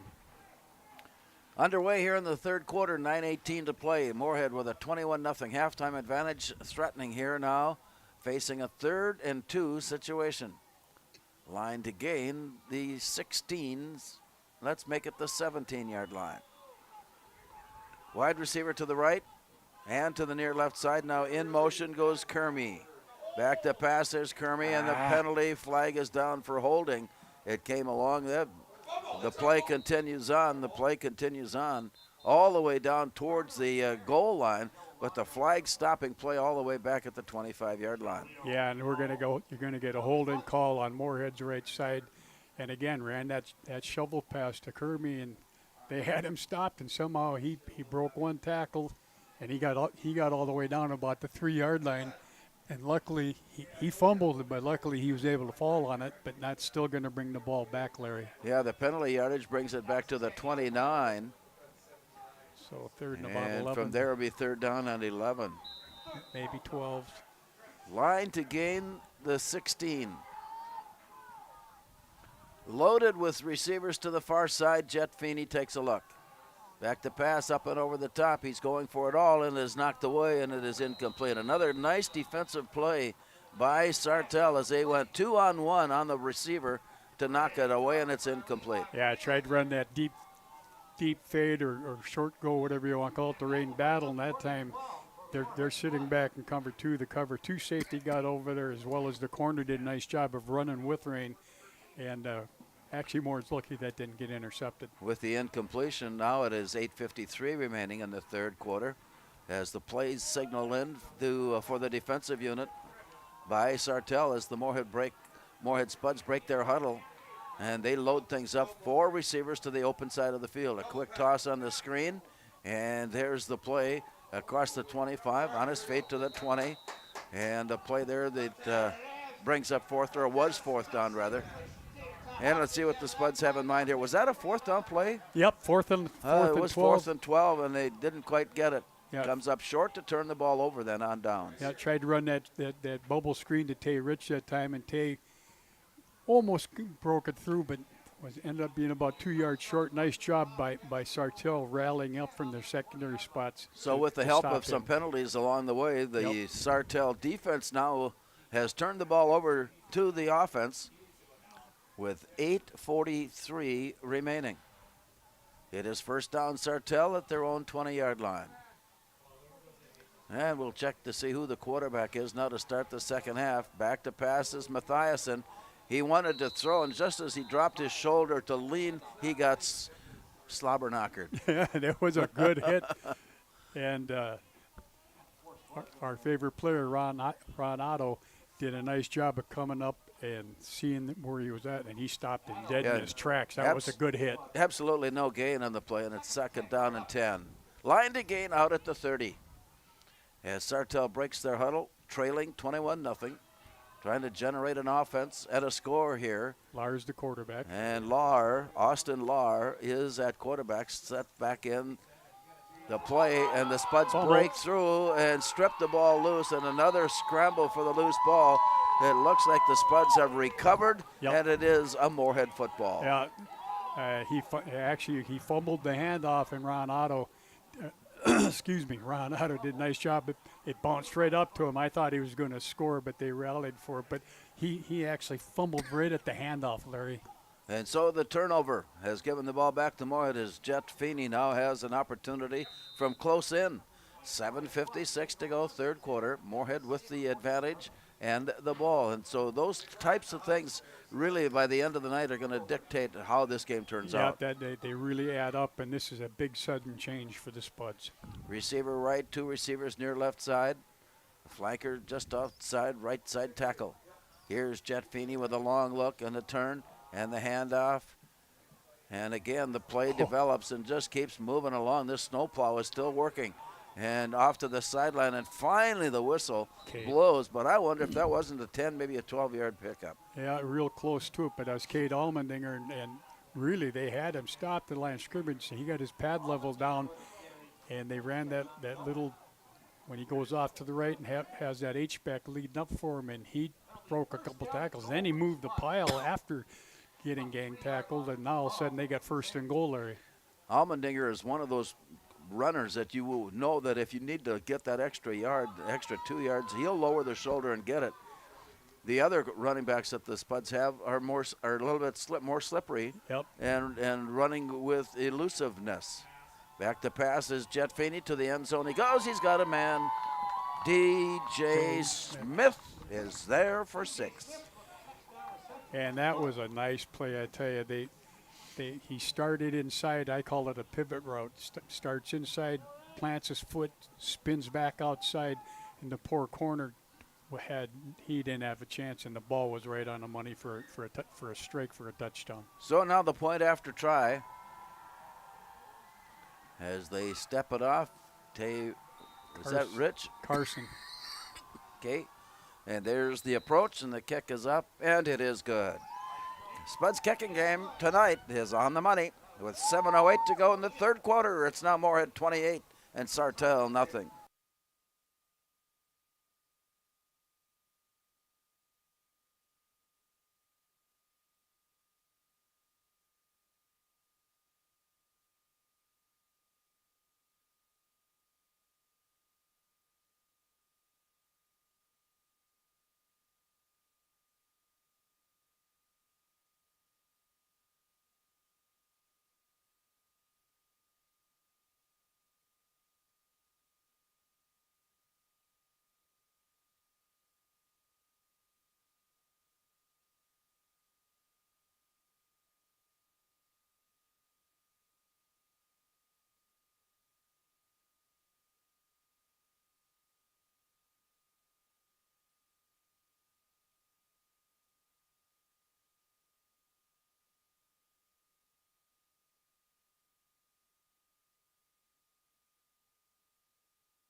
And here's the kickoff. As it comes down to the near side, it is stopped immediately at the 30.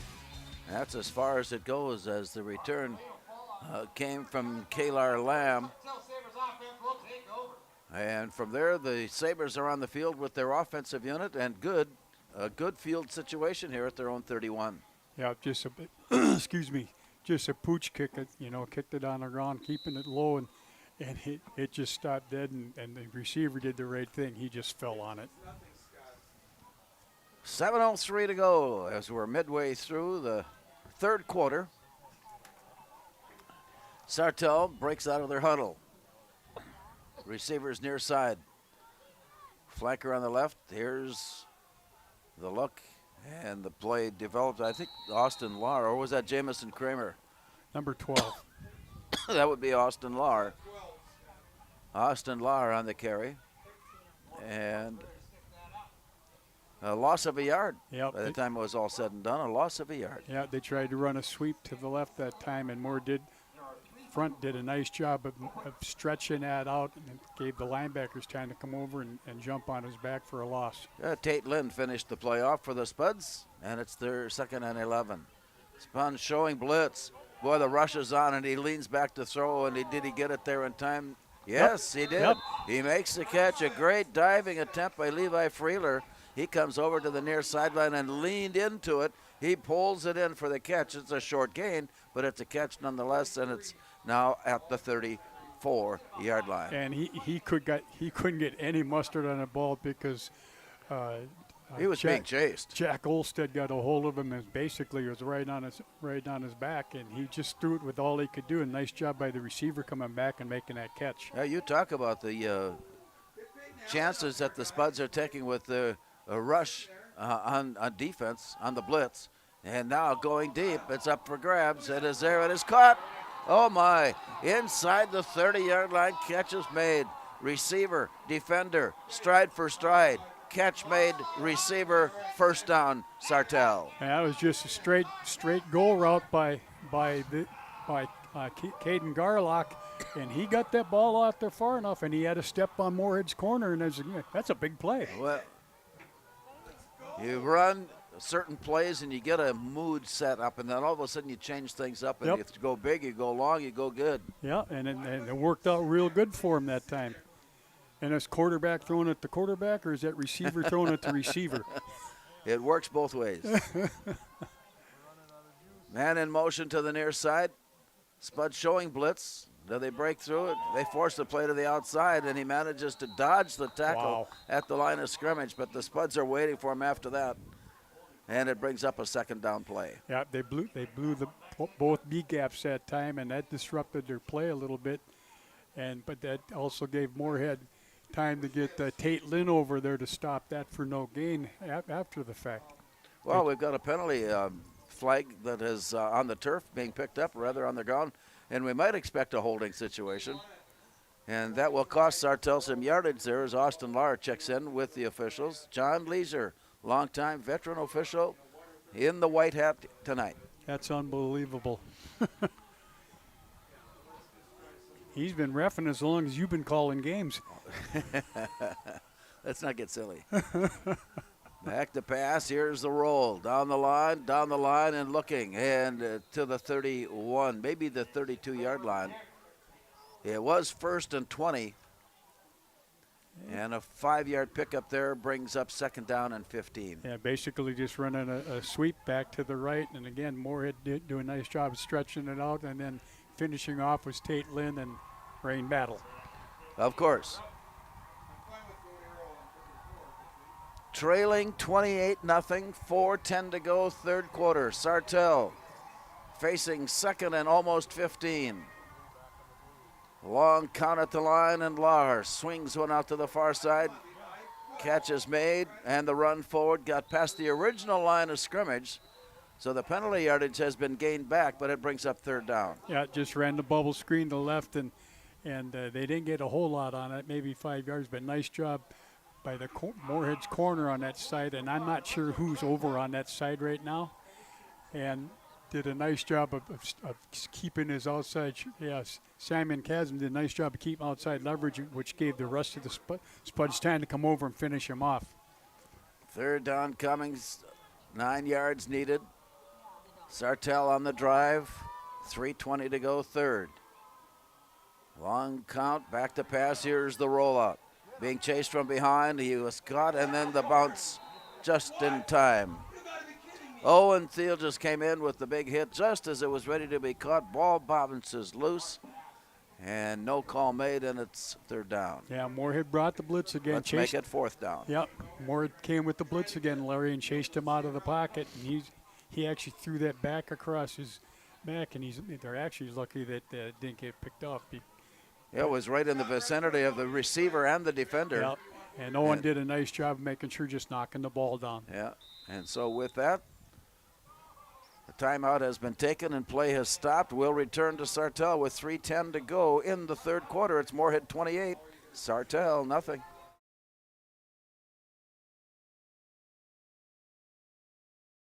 Before I became a real boy, life was easy. I just sat there doing sandwich stuff. But being alive is so hard. So if you don't want to get up to get a sandwich, you shouldn't have to. Pam is a small business owner. She is swamped. Pam knows she needs to advertise, but is overwhelmed by all the options. What if there was a way for Pam to have access to a team of media experts? What if this was at no extra cost and didn't require a contract? Meet Avenue Right. Save time, money, and get peace of mind that your advertising dollars are well spent.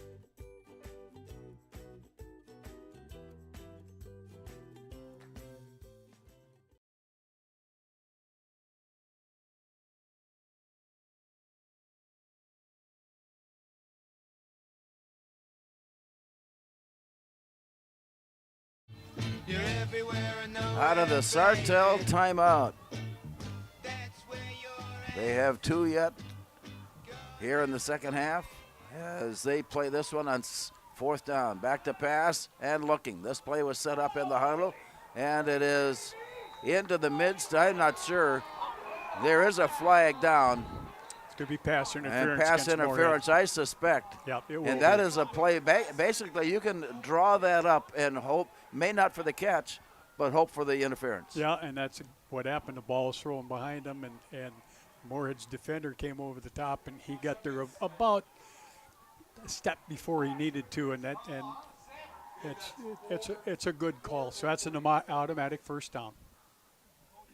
So the adjustments are being made now by the Spuds, and waiting for the. I think the chains have to. Yeah, now they're marking it off before they move the chains ahead. But the call against Moorhead brings up a first down. And the Sartell Sabres have perhaps their best scoring opportunity of the night. Yeah, they're down in there. What is it, about, I can't tell, 12-yard line? Let's go with that. Okay. We'll catch up to that in a moment. As the play unfolds, back to pass, digs it off and throws it off to the sideline. Ends up out of bounds, and the play will stop. And that brings up second down. And that time it was just they ran the back on the backfield and in the flat, and timing was perfect, and he picked up about 5 yards. And so with that, it is second down and about 6. Let's make that a 4-yard gain, Yep. and 6 yards needed. They can pick up a first down without scoring. Yes. As they line it up now, the officials are stepping in to make sure everybody understands the rules. In this particular situation, they don't want anything silly to happen that would be totally unnecessary, and so we're ready.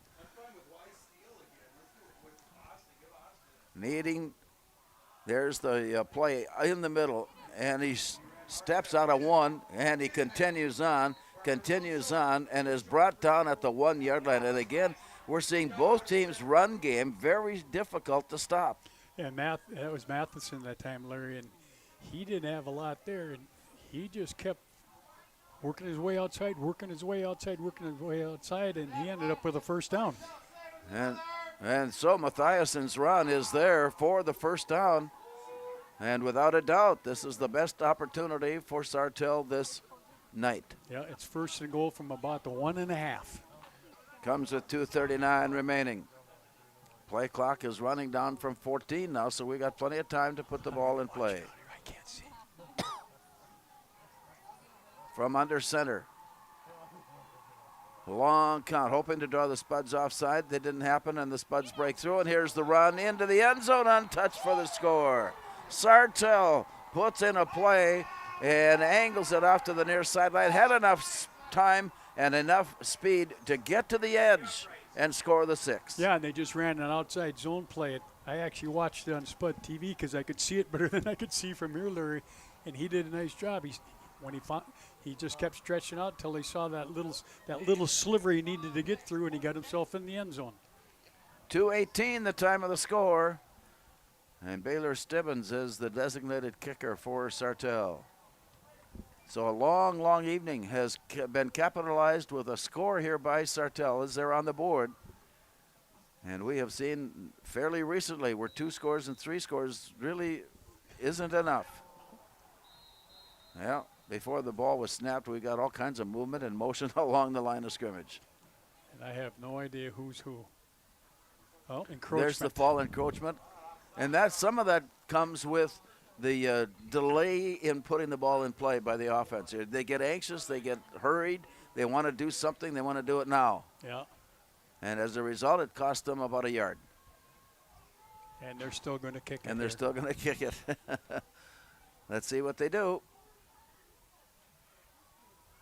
Step back, step off to the side. Everybody watching on and in anticipation. The kick is up, and the kick is good. So Sartell breaks through with 2:18 to go in the third quarter. It's now Moorhead 28, Sartell 7.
Well, Sartell capitalize on a 69-yard drive with a 1-yard touchdown scamper by Will Mathiason. And after the point after try, it was up and it was good. And we are now at Moorhead 28 and Sartell 7. Puts a whole new perspective on the final quarter plus. Absolutely, and you said something earlier that's true. 3 scores doesn't mean anything anymore.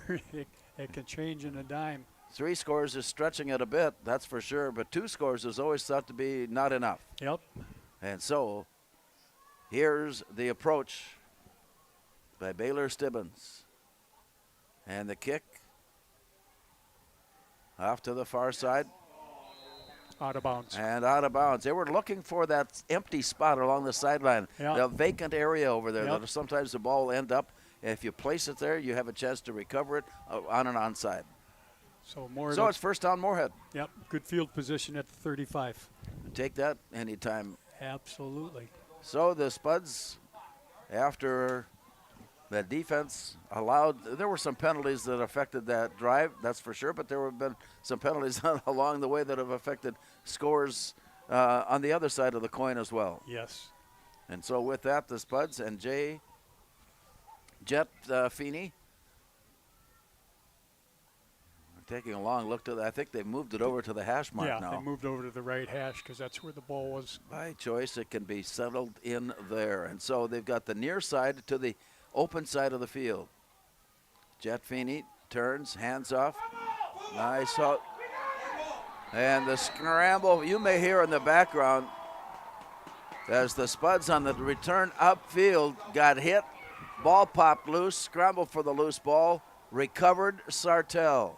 And all of a sudden, the number of touchdowns or scoring points needed has become a real factor. Yep, and a nice job. And Tay Rich was carrying the ball on that, and he spotted a cutback hole. And when he did it, somebody reached in, pulled his arm out, and it's too bad he made the right cut, but he didn't quite keep the ball covered up. And so with that, Sartell just scoring a moment ago now has a chance on the turnover by Moorhead. Quarterbacks, a pistol formation, receivers near side. Here's the handoff. And from there, I think that was Mathiasen on the carry. Yes. Will Mathiasen on the carry, Austin Lahr, the quarterback on this series of plays. And it brings up second down. That was a 5-yard gain by Mathiasen. Yeah, and they just ran that inside zone play, and he cut it back and found a little seam and picked up 5 yards.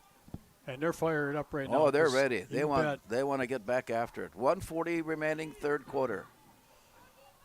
This all of a sudden has become up for grabs. Tight end left, flanker near side, back to pass, being chased by the blitz. Play continues on, and it's caught on the near side. Owen Thiel just defended on the play.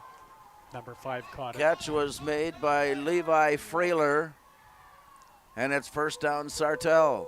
Now the first down marker at the Moorhead 25-yard line. And Larry, that was a great catch. He stretched out for that one, and good coverage by Moorhead's defenders, and he stretched out and made a nice diving catch.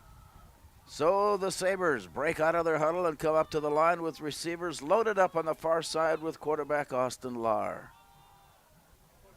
Gives it off, and the catch.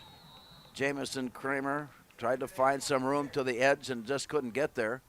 He was dragged down from behind on a loss of 2. Yep, and a nice job, but they were stretching that outside zone play call, and they were stretched out, and then finally Rain Battle. He's got great closing speed, and he came out from that defensive end spot, stopped him for actually maybe a yard gain. And it looked like it was going to be more. Second down and 8. As the Sabres line it up, man in motion near side. And then a whistle blows.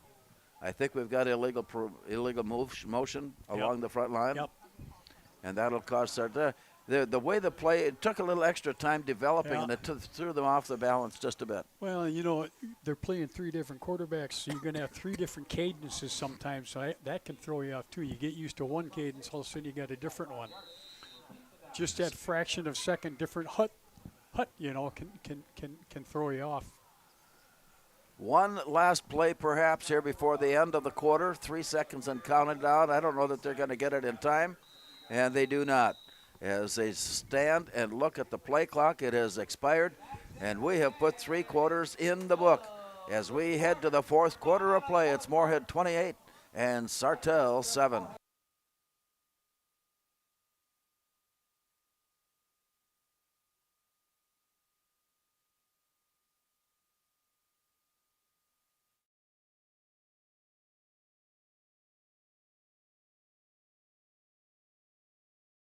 Valley Alignment and Auto Repair has provided the FM area with vehicle service and repairs since 1978.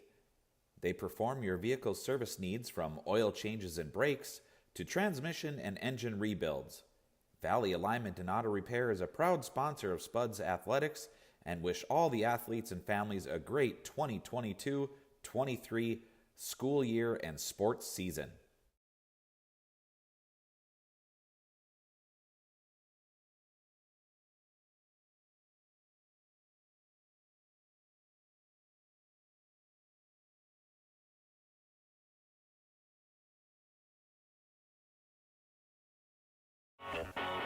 Well, here we go. 4th quarter. Sartell moving it right to left. Back to pass. Lahr nearly lost it. Recovers. Heads upfield. Spinning around. He's still on the go and then dragged down at the 20-yard line. Oh, my. He went back and lost his balance, lost his handle on the ball, recovered just in time to throw everybody else off kilter, and he just continued on the run and picked up 7 yards. Yeah, and he did a nice job of scrambling out of the harm's way that time. Broke a short tackle, got up there, looked like he was going to keep going, then finally rained battle, tackled him. At the 19-yard line for Sartell, it is 2nd down and 3. There you and the run defense is there for the stop. Brighton Chose. Chose comes up with the stop, and he's a name that we know he is involved in a lot of plays, but oftentimes gets hidden in all of the plays that are out there. And Chose comes up with a stop there, and it's a big one to bring up 4th down. Did a nice job. They ran that inside zone again, and I hadn't seen him playing defensive tackle, but that's where he's at this series, and he did a nice job of coming across the guard's face, Larry, and making that tackle. Big 4th down here. 4th down and about 3. In motion, far side. Play stops, and here's the snap. Rolling it near side. He's at the sideline and then takes a hit and is bumped out of bounds. Well, I tell you what, it's a rejuvenated and refurbished Sartell football team after that last score. And then a recovery, and now a drive, and they're right back in it. And basically what that became, that was just a quarterback keeper. He faked the handoff to Matthias, and then he just tucked the ball away and got around the corner. Moorhead, everybody stuck their nose inside when they saw that fake, and he almost scored. If it hadn't been for Avant Solomon coming across, he would have scored. At the 1-yard line, it is end goal for the Sabres. As they take a look, opening drive of the 4th quarter could cut this to a 2-possession game, 2-point scoring game. As they try to push it across, it is stopped before the goal line comes in. And from just inside the 1-yard line, now it is 2nd down. Yeah, and that was just basically, I was straight ahead quarterback sneak, and the quarterback that time, Larry, was Caden Garlock. He took that from under center, and they tried to sneak it, and nice job by Moorhead getting down. I call it root hogging and not giving up any ground. Here comes the play. Sabres, receiver near side. Flanker on the near left side as well. Pistol formation. Here's the snap and the handoff into the 2-yard line and did not cross over. He was caught, brought up and down by Owen Thielges and Cade Almendinger. Both were there as he was dangerously close to stepping in. Yep, they were just basically running on an outside zone. He thought he was going to get in. A nice job by both those defenders to come across and push him sideways, and the ball's still at the 1. And goal from inside the 1-yard line. A visit at the sideline by Austin Lahr. Breaking huddle, wide receivers to the far side. Man in motion, stops, he'll be the blocker.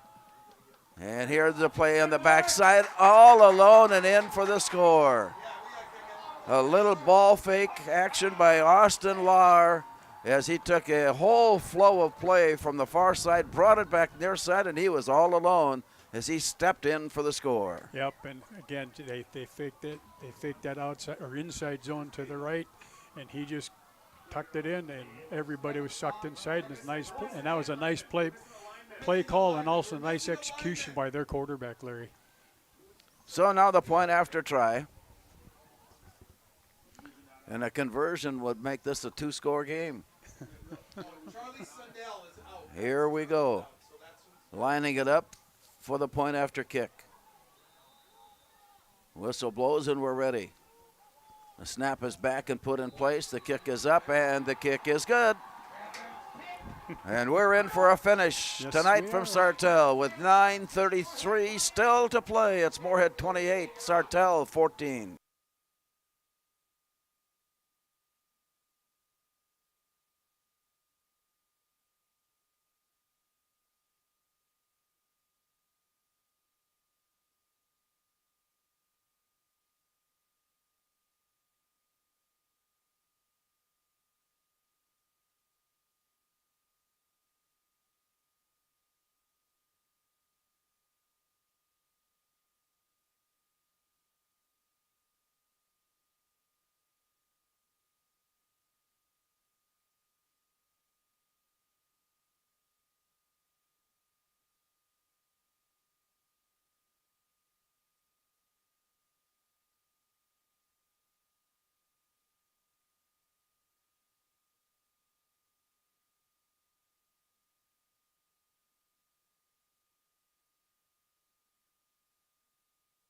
With time showing 9:33, 28-14, fourth quarter.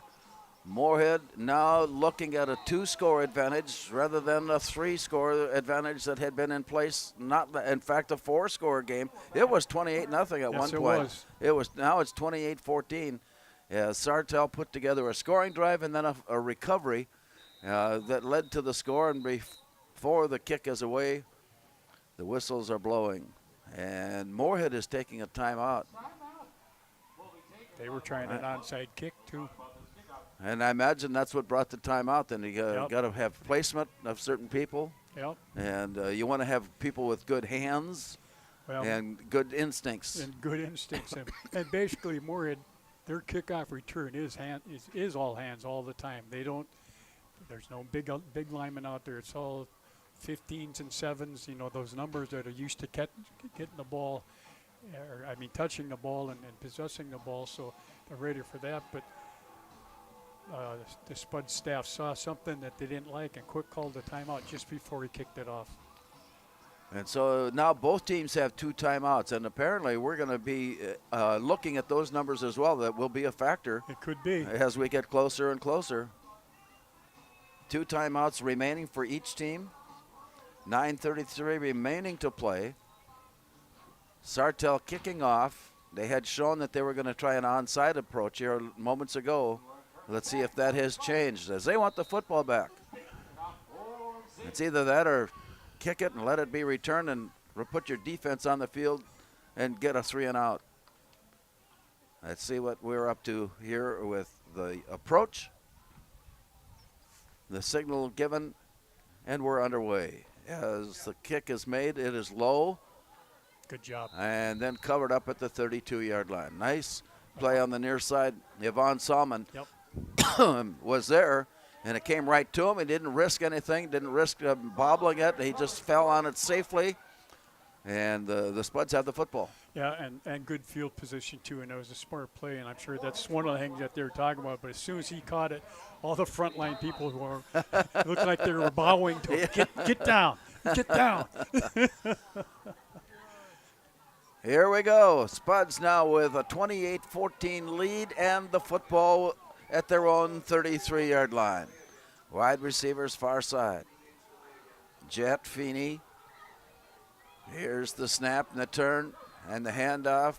Tay Rich Up to about the 39 before he's brought down. That's about a 5-yard gain. Rich on a 5-yard gain brings up second down. Yeah, ran that wham play to the left side. I tell you who's getting a workout for the split is Drayden Prosby. He's the guy that's got to come back inside and block on that linebacker. And he has done a nice job tonight of getting in on the linebacker. And Tay's done a pretty good job of reading which way he's taking that linebacker. And that's something that nobody sees but that kid's doing a heck of a job.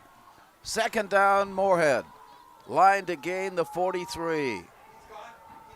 Wide receiver left. Here's the turn and the handoff. The nice hole opens up, and the first down is there. Wow. And then some yardage tacked on to it all, and it's Tay Rich on the carry, closing in on midfield at the 49. And they keep on running that wham play to left. And again, Drayden Prosby does a nice job. He sealed off that linebacker, and that time Rich saw it, and he came up with a burst of speed and got through there in a hurry. That was cool. So the chains have moved on, and the first down marker is put in place with 8.5 minutes remaining still. 28-14, Moorhead, the ball and the lead. Wide receiver left, wide receiver near side, man in motion. Rufus. And Rufus Kerfier gets the carry. He gets to the corner and turns up quickly. But by that time, the play had run into the sideline and out of bounds. Yeah, but you know what's amazing there is that he still got positive yards because I thought he was gonna get tackled behind the line of scrimmage, but he's just got enough speed. He got out and outran everybody. He just ran out of real estate. Yeah, to the side, and so stepped out at the 48-yard line. And Moorhead now faces second down and 7. Receiver to the near side for Jet Feeney, who turns. They're going to keep it on the ground. And the blocking now by this offensive line is taking over. Yeah. They've absolutely dominated play on this series to move the ball forward, and first down at the 39-yard line. Yeah, ran power back to the right side, pulled both guards. First guard up, responsible for the play side linebacker. And second guard gets the secondary one, and Tay did a nice job of staying right on that guard's behind for a while and then taking off after he made his block. Good job of reading what's in front of you. More and more, the clock is becoming a factor as we wonder what to do between snaps. Yeah. That's to check the clock. Yeah. 7 to put the ball in play. Jet Feeney takes the snap and a quick toss, screen pass near side. Catch made, run made at the 30. And rain battle goes inside the 20 before being run out of bounds. We got a flag. And so a flag following the play, and I think is going to take that play away. Yeah. We might expect a holding. He's saying, come on back. He's bringing it back. That's too bad. That was a nice play, but you got a holding call out on the perimeter. That's been the biggest bugaboo so far tonight, penalty-wise, as Yeah. far as Moorhead is concerned, was the holding penalties. Yeah, they've gotten holding plays, and always on a big play, too. And that time they ran the bubble screen and rain battle. Somebody got inside and hooked up a little bit too much with the hands, which is too bad because that was a big first down they would have had. And so it's brought back, and at the 49-yard line, it is still first down, but now 20 yards needed to move the chains on. 7:18 remaining. Regulation play here tonight in Sartell. The Spuds with the ball and a 14-point lead. Back to pass and looking. Screen pass set up near side, Tay Rich. Oh. Nice move to get away. He did a little shoulder fake and drop step and then broke away from that and went all the way up the sideline. And down on the field, it stays in play. Did not get out of bounds. And Rich on the carry picks up 10 yards. Yeah, he got the penalty back, and he just stood there and waited and waited and waited. They finally threw him the ball. There was not a lot of help out there on the perimeter, and he made that first guy miss, Larry, and that was pretty cool. They've got a guy down with a cramp. Oh, there it is. Okay, he's up, and that's Yeah. one of the quarterbacks. Yeah, they were doing the foot thing, so that's usually cramp. Play will get underway now with 6:43 remaining. 28-14. Moorhead, the lead, and the ball before they come back on the field after that injury timeout that had been taking place. And we talked earlier about injuries. This really wasn't one that we would categorize, I think, as an injury. It was simple cramp, and it's been stretched out, and we're ready to resume play. Here's Feeney, quick toss off to the far side, catch made. To the edge it goes, and angling towards that first down marker, but not quite there, leaving 2 yards net. Rufus Kermey on the carry. Yep, again, they're, say, what are they doing passing? Well, what they're doing is that they're just throwing screens out there. It's pretty darn safe. And then yeah, it's a possession type of pass game. It really is. And with his speed, he causes problems. He gets the ball, and he's at full speed right when he catches the ball, so he picks up positive yards. Moorhead up to the line of scrimmage off the far left hash mark. Here's the turn and the run, slamming forward at the 30 and down at the 27-yard line. And that's another Moorhead first down, and this drive continues. Yeah, that time was Cade Allmendinger, Larry, and again, just running that wham play inside. And my MVP for the day is going to be Drayden Prosby. He got that linebacker again on that wham block, and that's what's giving him the extra yards again. He's just doing a heck of a job. Spuds out of their break. First down inside the 30-yard line. 5 minutes to go here in the fourth. Here's the turn. Jet Feeney with a quick toss out to the near side. Owen Thiel just escapes one, escapes two, to the sideline and down. It was Rufus, Larry. And Kermey, then it was Rufus Kermey on the carry. And near the 20-yard line, it is ruled down, and the Spuds are in the red zone. I tell you, Sartell read that pretty good that time, and he made a jump cut, and that corner was gasped for air. That's just unbelievable how he can do that and then get back up to full speed again. Wide receivers, 3 to the left side.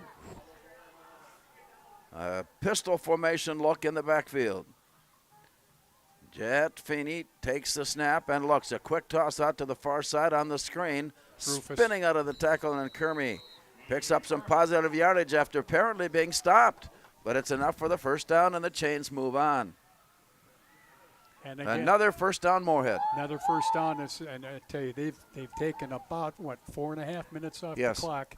That's been a great drive, and Kermey has again made He's been effective. He made the first guy miss, and then he gets positive yards after that, and they're important. And more importantly, that clock's still running.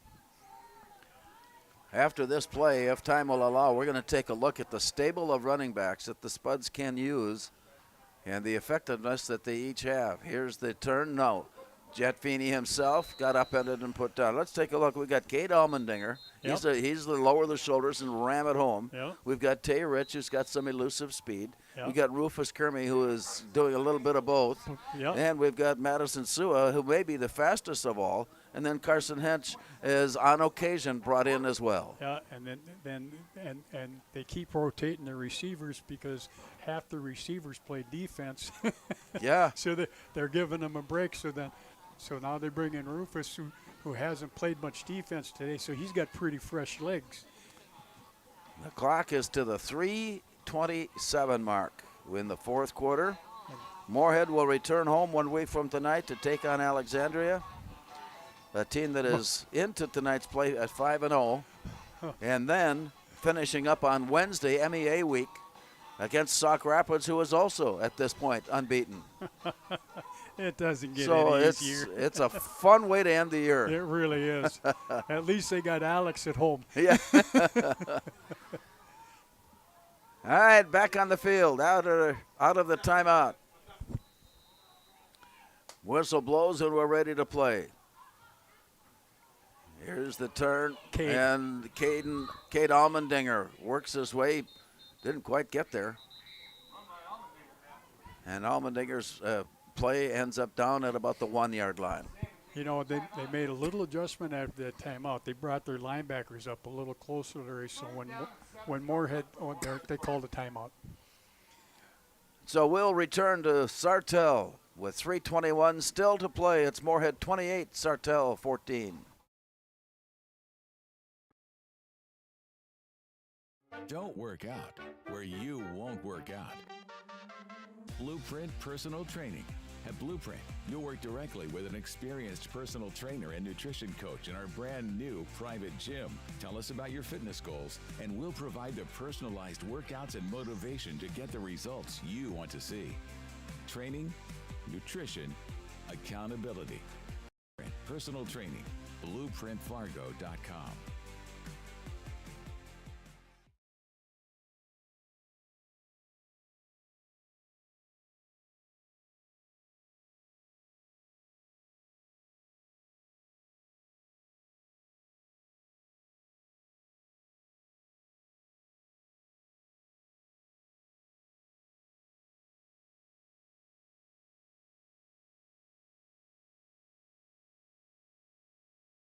Of the timeout, Jet Feeney looks to the end zone. He's got a man wide open, and DJ Smith hauls it in. And the Spuds come out of the timeout with a score. Yep, and again, he ran that same route where he's got one-on-one with the corner out there, starts him inside, plants and speed cuts to the outside, and that poor corner never had a chance. And you know what? Jet put that ball right on the money. So now the point after try. As Tay Rich has been the kicker tonight, as he waits for the snap back, and as the whistle blows, the snap is made, the kick is up, the kick is good, and both kickers tonight have been on the mark. That was Carson that time. Of course it was. Of course it was. With 3:16 to go, it's now Moorhead 35 and Sartell 14.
.3:16 to go, and the time factor now becomes so much more important for Sartell, as they just a moment ago had closed the gap to 2 scores, but Moorhead put together a time-consuming drive of nearly 8 minutes, and were able to regain that 3-score advantage now at 35-14. You know, they really dug in and got to work on that last drive, Larry, and mixing it up with that short, screen-type passes, and then coming off the ball hard running, and that was a heck of a drive.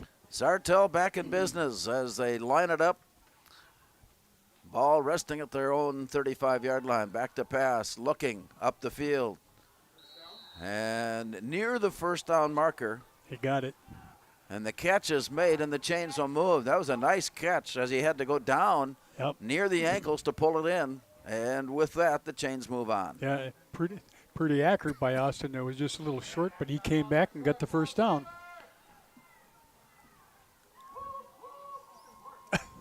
3 minutes remaining. Moorhead, as we mentioned, Alexandria next week. Sartell next week will be at St. Cloud Tech, a team that the Spuds just beat. Back to back, and there's the look, and a big shoulder pad to shoulder pad tackle made at the 48-yard line. And it basically was just a sweep to the right, and that's a new running back that we haven't seen.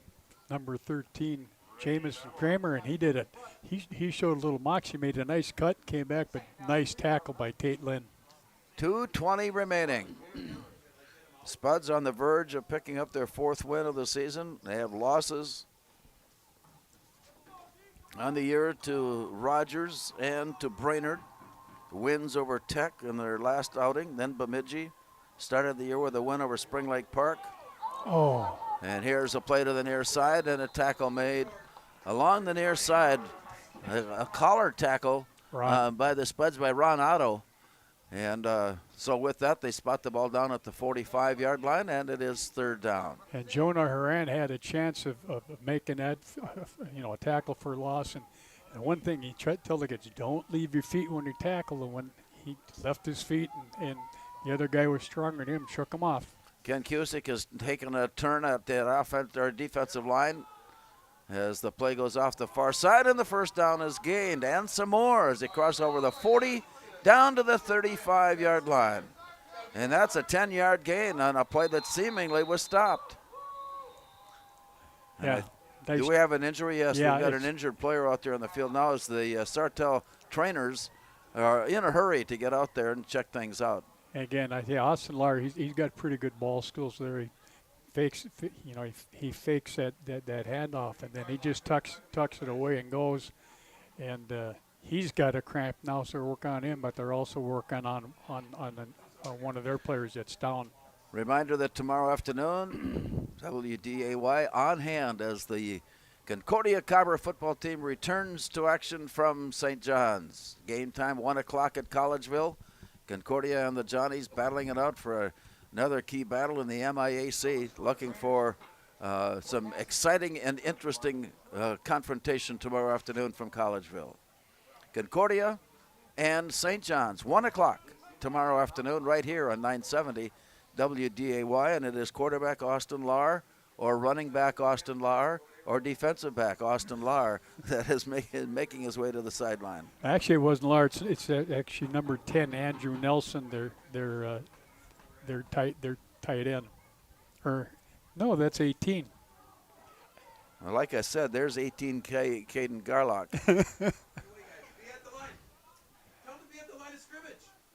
Boy, when they walk a little bit hunched over, the numbers get crunched. The numbers get crunched, and you couldn't read and he it. could be any number. Who knows what he really is? Back to pass and looking. And still looking. This time it is Lahr who throws. And waiting for the flag. They're going to say no. No, but you're going to get one here. You're going to get a late hit on the quarterback. Way back up at the line of scrimmage. Yeah. As they were protecting the quarterback, the Spuds trying to put some pressure on and catch up to him, and got a little overzealous. Yeah, and Joel Eggerdahl was coming. He was bearing, and then he threw the ball, and it was a late hit. It's too bad. 1:08 now showing as we mark off the penalty against Moorhead.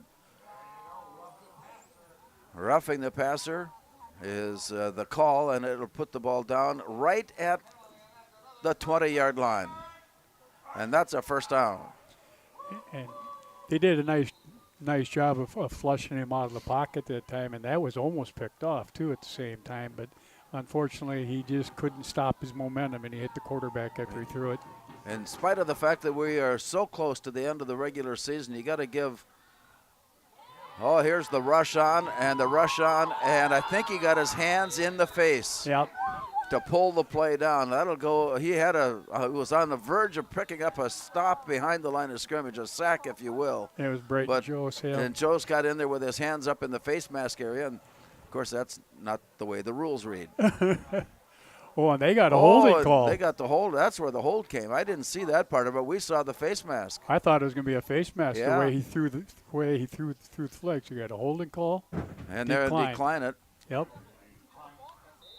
Run. And the play will stand. Why are we 20 yards from the line of scrimmage?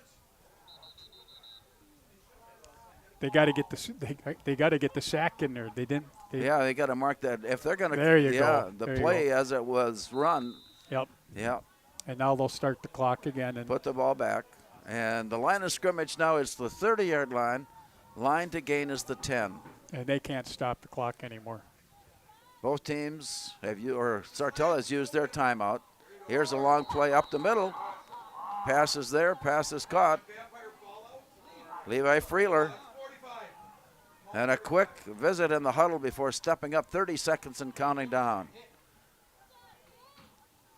It's a 3rd and 9 situation after that 11-yard gain. Back to pass, stepping up in the pocket and looking deep. Looking into the end zone. It is picked off in the end zone. The Spuds come up, and Owen Thiel just was right there. The receiver fell, slipped, and went to the turf, and that left it wide open for Thielges. His interception has all but put the final touches on this one. Yeah, basically they got room to take a knee. I'm not sure the ball is about the 3. Yeah, they can take a knee. Yep. And they can't stop the clock, so basically one snap and you're done. And, of course, the thing to do is to make sure that you do it safely and do not do it in a reckless fashion that would give the ball back in some way. They've also brought Mason Miller in to be the quarterback so that he can take the snap from under center. And that's the way we line it up. It's what they call a victory formation for the Spuds as Miller takes the snap and drops to his knee, and that'll wrap it up. We'll be back and put the finishing touches on tonight's game from Sartell. Our final score, Spuds 35, Sabres 14.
Thank you for joining us tonight from Sartell. The Spuds scored first. They took a 14-0 lead at the end of the first. And at halftime, it was 21-0.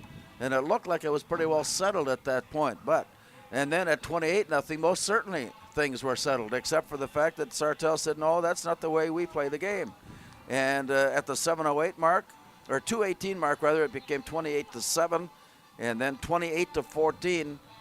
And it was hold your breath from that point on. Yeah, I said, holy mackerel, what's going on here? But, you know, when you look at turnovers tonight, turnovers made the difference for Moorhead on, you know, when they scored on a fumble, you know, pick and go. But then Moorhead turned the ball over, and all of a sudden that changed the complexion of what Moorhead had, and all of a sudden it's a 28-14 ball game. The real decision was made when the Spuds put an 8-minute drive together to make it 35 at the end of the game, and it was just too much to overcome from that point on. It really was, and I tell you, that was a workmanlike drive. You know, good offensive line play, opening holes for the backs, and then that safe passing game, running those you know, bubble screens and whatnot, and getting positive yards out of it. And when they scored, that kind of took over. But I like what Sartell did. They just took the ball and brought it right back down the field, and they wanted to score, and it didn't happen for them, but it was an entertaining game. With the loss, Sartell drops to 0-6, and they will take their game to St. Cloud Tech coming up on next Friday, and will finish regular season play on the following Wednesday, then against Park Center before playoffs get underway. For the Spuds now, they go to 4-2 after 6 games played, and will finish up with the game Friday against Alexandria. Going into tonight's play, they were unbeaten at 5-0, and then we'll finish the regular season at Sauk Rapids, and also 5-0 going into tonight's play. So we'll check the scoreboard as we get back and ready to see how things are going to shape up for the rest of the night. For Kent McLeod and for Jake in studio, this is Larry Knutson thanking you for being with us tonight from Sartell. Our final score, Moorhead 35 and Sartell 14.